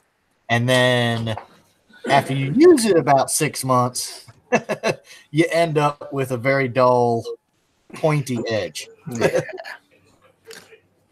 All right, so now I've been working on it. It's just all I've been doing is breaking stuff. Ted's peeling glue off the top of his glue. Yeah, I'm just packing up for tonight. I think I've done enough for tonight. I can't peak too soon. I'll have to leave some for next week because I need to leave now. Time for bed for me. Yeah. Well, I think what we'll do, Ted, to be honest, what time is it? It's 11 to 11. So it's 3 hours. Good 3 hours. We'll probably call it a night, to be honest, I think, with that for now. Yeah. Well, thank you for letting me hang out with you guys. Yeah, no worries. Thanks for coming along to both of you and everybody who's joined in tonight. Thank you for popping in and saying hello. What we're going to do, obviously, because Chris is just rubbish and finished this already. So. TK's got loads to do, and Ted's got another 6 weeks of work yet, even though he's not quite given up. So what we're going to do, we're going to basically keep doing this each Saturday. As long as everybody's available. Oh, hello. Some might have had an exploded. I hope that's not a spider web. Oh dear. Tom exploded. Yes, I did. Everything. Did you walk off and forget you had a microphone attached? Come on, I'll be right there. That's all right. There are all kinds of things. Hold on. Can you hear me? Yeah, we've got you. Oh, yeah, no. We've got you. We can't see you anymore, but oh, jeez. We've got you. Don't touch it. Don't touch it. You had a visitor and that caused problems. No. But yes, anyway, thank you to everyone who joined us tonight. It's been really nice of you to come along. It's been nice to have people in the stream with us. It's unusual. We've never done it before, but if you wanted to give it a try, we'll be back again. We're going to try and be back again next Saturday. We'll carry on. Ted's got a lot of work to do. It's up to you, Chris, if you want to do another one. I'll join in with another one. No problem. Yeah. But we will hopefully see you again next Saturday. I'll post up in the Boomhut. We'll make sure everybody's free. If not, we'll do it at some point anyway. We'll make sure everybody's free. We'll carry on. But thanks to Ted, Chris, thanks to Paul, who couldn't quite get in. But it was good effort anyway. We'll see if we can get in next week. Chris, if you can pop round to his house tomorrow and he'll feed you. I think it's his computer. It's not his connection or anything. I can't do anything about that. Yeah, just slap him. He said it was all right 2 hours ago. I bet it'll be all right in an hour as well. If you slap him and film it and put it on the internet. That'll help. Will it? Yeah, okay, I'll sort that. Of course, he is bigger than you and he'll probably break you, but there you go. Yeah, but there you go. Yeah. But thank you to everyone who watched tonight as well and everyone who joined in chat. Apologies, I wasn't joining in with the chat much. I was too busy just hanging out with everybody and having a good time. But I do apologise. We will continue if we can do it again next Saturday. We should be able to. We'll do it again at 8 o'clock. I'll post up and we'll get you guys to come in and join in the hangout as well. And what we may do once this is all done and dusted, we'll have a think about it. We may do a semi-regular Boomhut stream like this just for fun. We'll see. We'll see. No promises. But thank you to everyone that watched. Don't forget, if you're not sure what this has been all about, do go along to the What's it been about? Yeah, if you're not sure what this has been about, we aren't either. If you do know what it's about, please tell us. Yeah, BBC Pebble Mill. Answers on a tin of orange paint. If you have been affected by the terrible builds from tonight, there is a helpline you can call. Yes. Right, Please Pebble Mill, BBC Television Centre, W12HQT. But yes, if you're not already a member, if you want to join into next week's show and join in the actual live chatty bit, do pop along to facebook.com/groups/model Boomhut. That's the Model Makers Boomhut, where we are. You need to be a member because we'll post up the link to join in the live stream on there. Which remains for me to say thank you to everyone that's taken part, everyone that's joined in the chat, and to all of you who are joining in with the build and not actually in the stream. You have my deepest sympathies, but I'm loving the Schadenfreude.